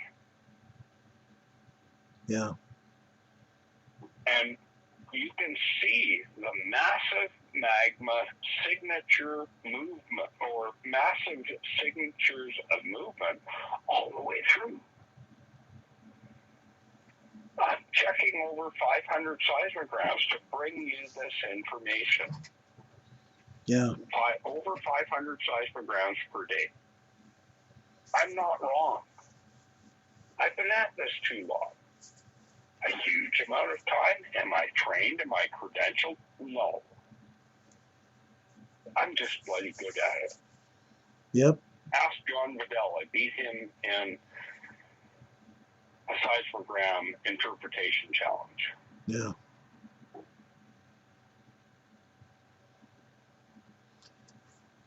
Folks, this is serious times. And it calls for people to get serious, but stay happy. Okay? Get together in groups, folks. Yeah. Get your preps done and get together in groups. This is going to be vital for everybody. It's going to be vital for everybody's safety. Get together in groups. Okay? We don't fight on this channel. We don't beat up on each other and have huge disagreements or anything. It's okay not to agree, but let's agree to not. Well, let's disagree to agree, or agree to disagree, whatever. But we want people to want to be here. We want people to learn. We want people to know that they're safe here. We want this place to be a place of love, learning, and fun. That's it. That's it. And I want people to survive well. Yes. You can not just survive, but you can survive well. If you put yourselves together in a groups where you can aggregate your strength.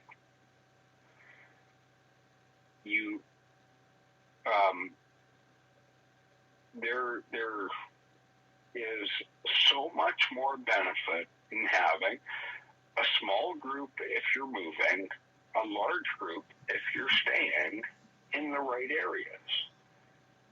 But you have to have done the research to know where the right areas are. Yeah. Very true. And you have to have a little bit of sense of what God's telling you. Yeah. Crazy Daisy just said knowledge is wealth. That's exactly it. Kilo Charlie just advised us we've had a 4.0 magnitude earthquake in Delta, Baja California, just across the border from the United States from Imperial Valley. So it's working its way north. Yeah, that means, folks, there's two things. Down in Delta, Baja California, we have Cerro Prieto volcano. On the other side of the U.S. border, we have the Salton Butte volcano. Okay? Let's keep an eye on it. If we're getting 4.0 activity, the last time that happened, we had 5.0 activity in El Centro, and we had a massive swarm of earthquakes, small and minor and moderate earthquakes throughout the El Centro, Brawley, Westmoreland, that whole area was on fire with earthquakes. Okay, we're going to have to watch this more. It's already been heavy in that area. Yes, it has. I tell you, I've been watching the seismograms there, not heliplots, seismograms. Yes. And it has been extremely heavy around Salton Sea. Yeah. It's very incredible activity there, and virtually none of it reported, and it just blows my mind. You're having magnitude 3 and greater magmatic quakes 8 to 12 times or 6 to 12 times per day in that area, and it's not being reported. 6 to 12 times per day. Yeah. Incredible. Incredible. Okay, folks. You talk about a location for a rupture to happen, coming up from south of the U.S., the Baja Peninsula, and ripping up through towards Utah. There you have it. Yeah. All the magma movement that has been so significant with hotspots from very early on, and creates crustal weakness. Yeah. And we have the brown dwarf just tearing at the Earth right now. We have Earth tilt as a result of that. Yeah. I think it will increase with the next earthquake. I agree. With the Cascadia earthquake. Not the next one, but the Cascadia earthquake. I think you'll see an increase in earth tilt. I agree. I completely agree. We got a couple questions here. First off, where can you find helioplots? Go to GSN helioplots. You could Google it, or Yahoo it, or GoDaddy it, or whatever you want to call it. You can. And heliplots is HELIOPLOTS.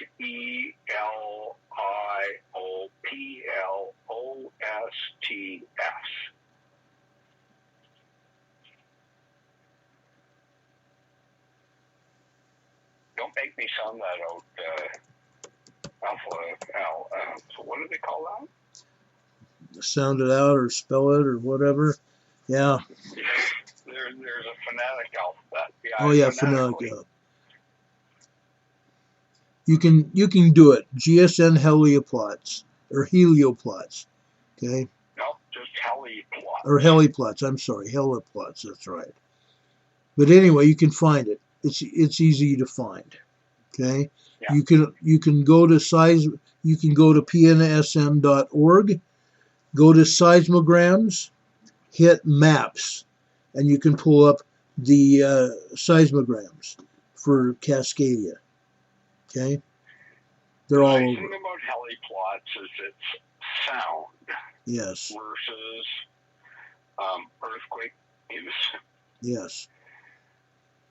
But the sound gives you the location of the origination.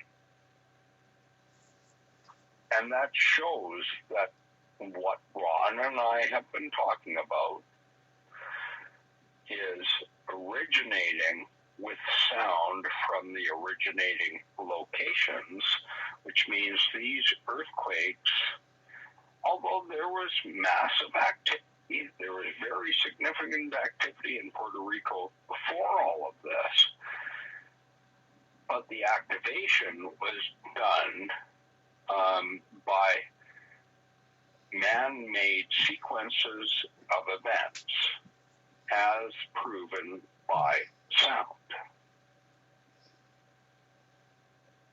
And sound has an equivalent to seismology.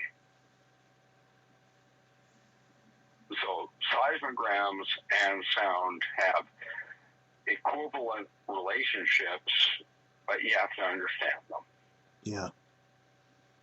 Yes, you do.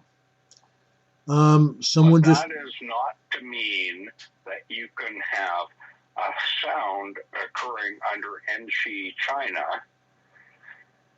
18 minutes ahead of the Puerto Rico earthquake and not have it be caused by the installation that is at NC China. right. The sound proves it every bit as well as the seismology does. Right. So that earthquake that I'm referring to from the last program I was on, not this one previous or it was the one before. So 2 days ago, refers to a man-made created earthquake. Not that there wasn't stress, but the stress was released by a man-made created earthquake. It's manufactured. They're doing geological warfare now. That's where we've gotten to. And how the heck could we predict the Cascadia within a week, considering that there's geological warfare going on now? It's incredible. It's incredible. I don't get it. I'll never understand that. Never understand that. Not as long as I live. Somebody just asked, how is Texas going to be affected? Like I've said earlier on this broadcast and others as well, when Cascadia hits, it's going to be felt all the way down into Southern California and Mexico. It's going to be felt all across the continent and up into Alaska, Canada, northern parts of Canada and Alaska as well. It's going to be felt in Ontario, Canada, Washington, D.C., Maine, Virginia, North and South Carolina, Georgia, Florida, everywhere. Now, you may, in Georgia and Florida, you may feel 1, 2, 3. Well, you're not going to feel 1. You're going to probably feel a 3 or 4 magnitude earthquake, even over on the East Coast. Yeah, I'm going to guess Georgia gets a 5. And Georgia may get a 5.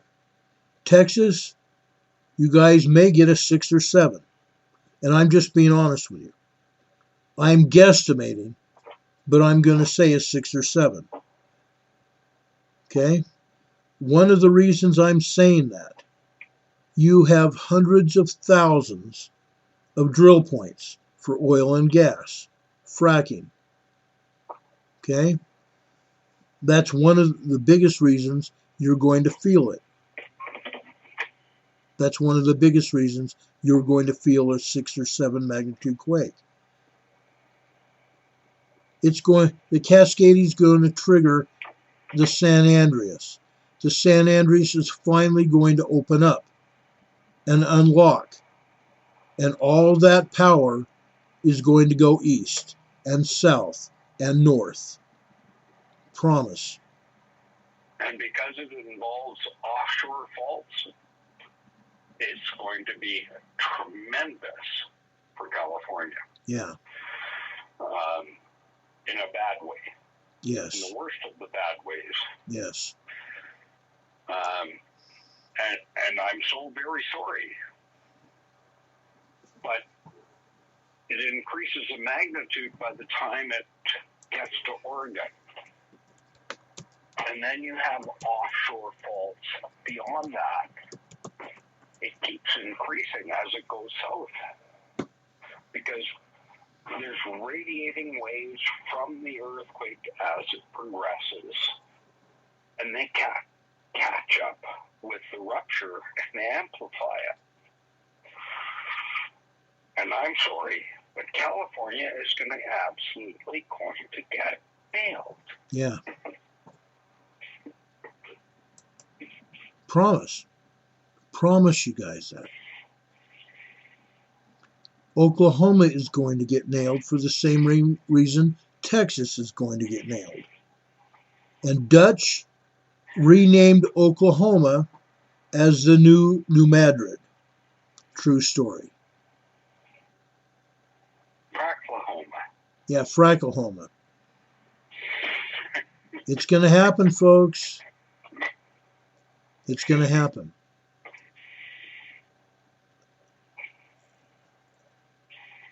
If you're in Oklahoma,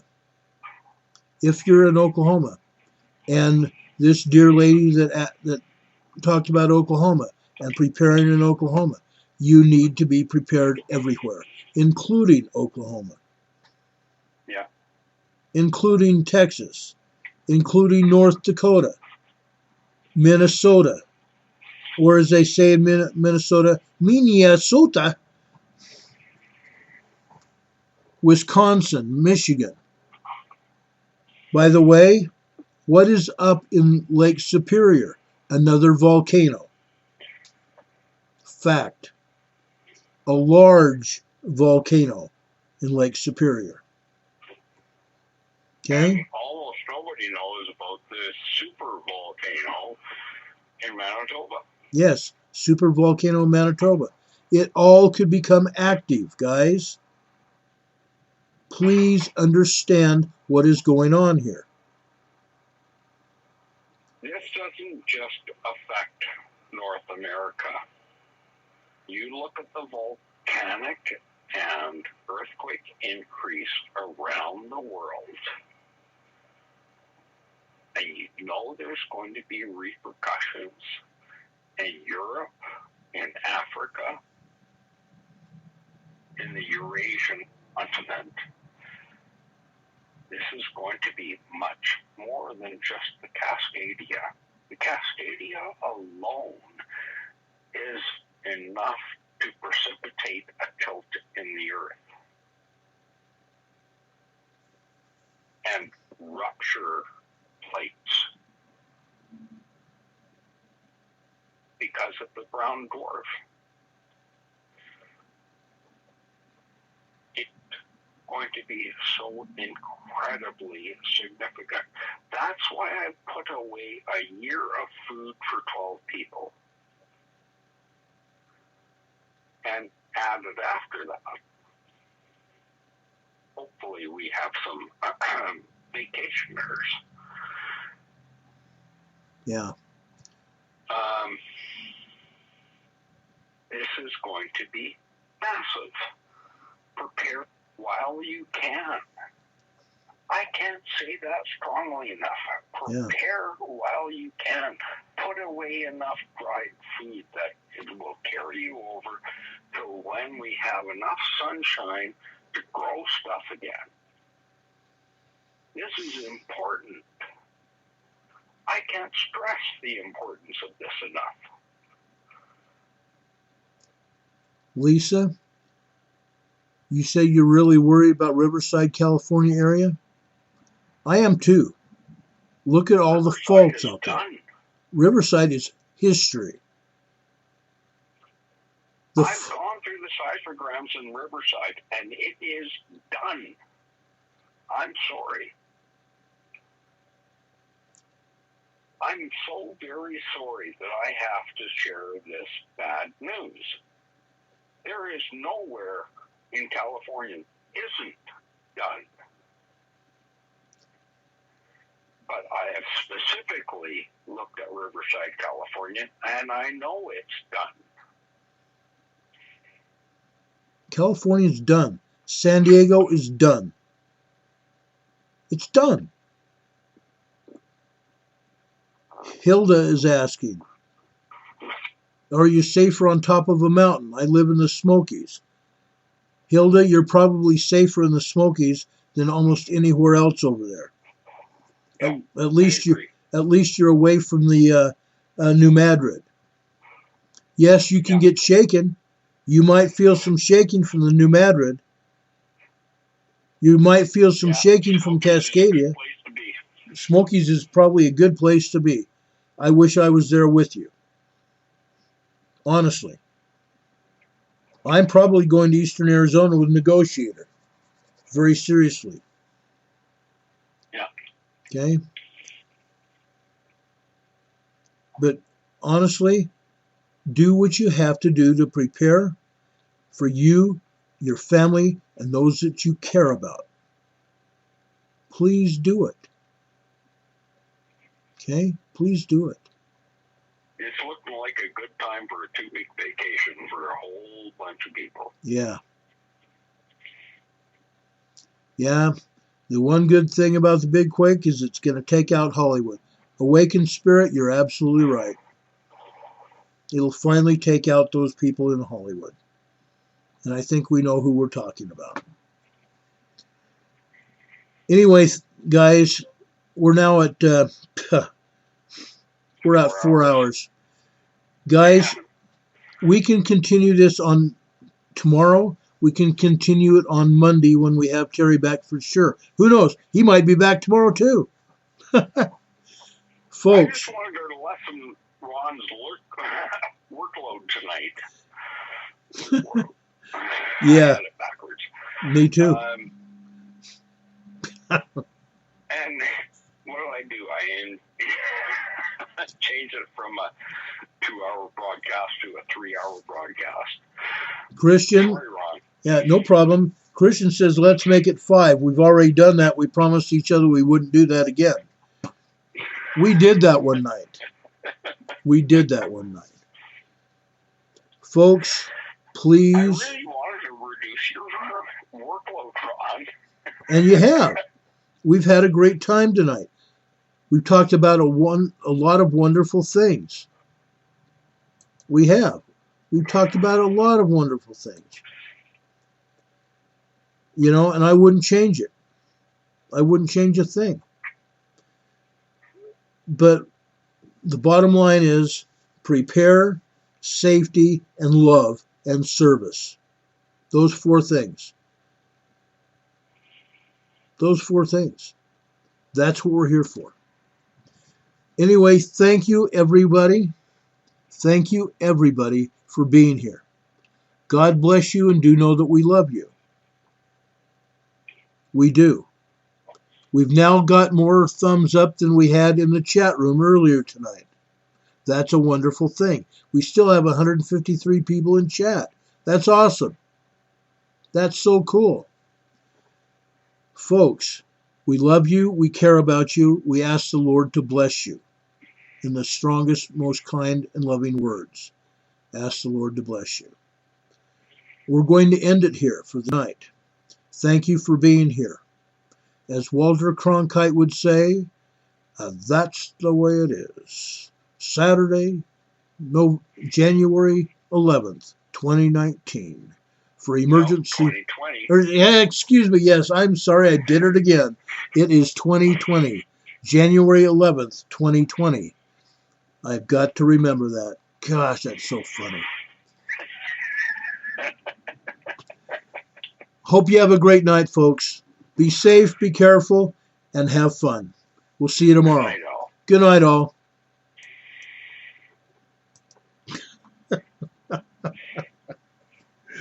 Oh, gosh. Oh, that's funny. That is. That's hilarious. That's hilarious. Unreal.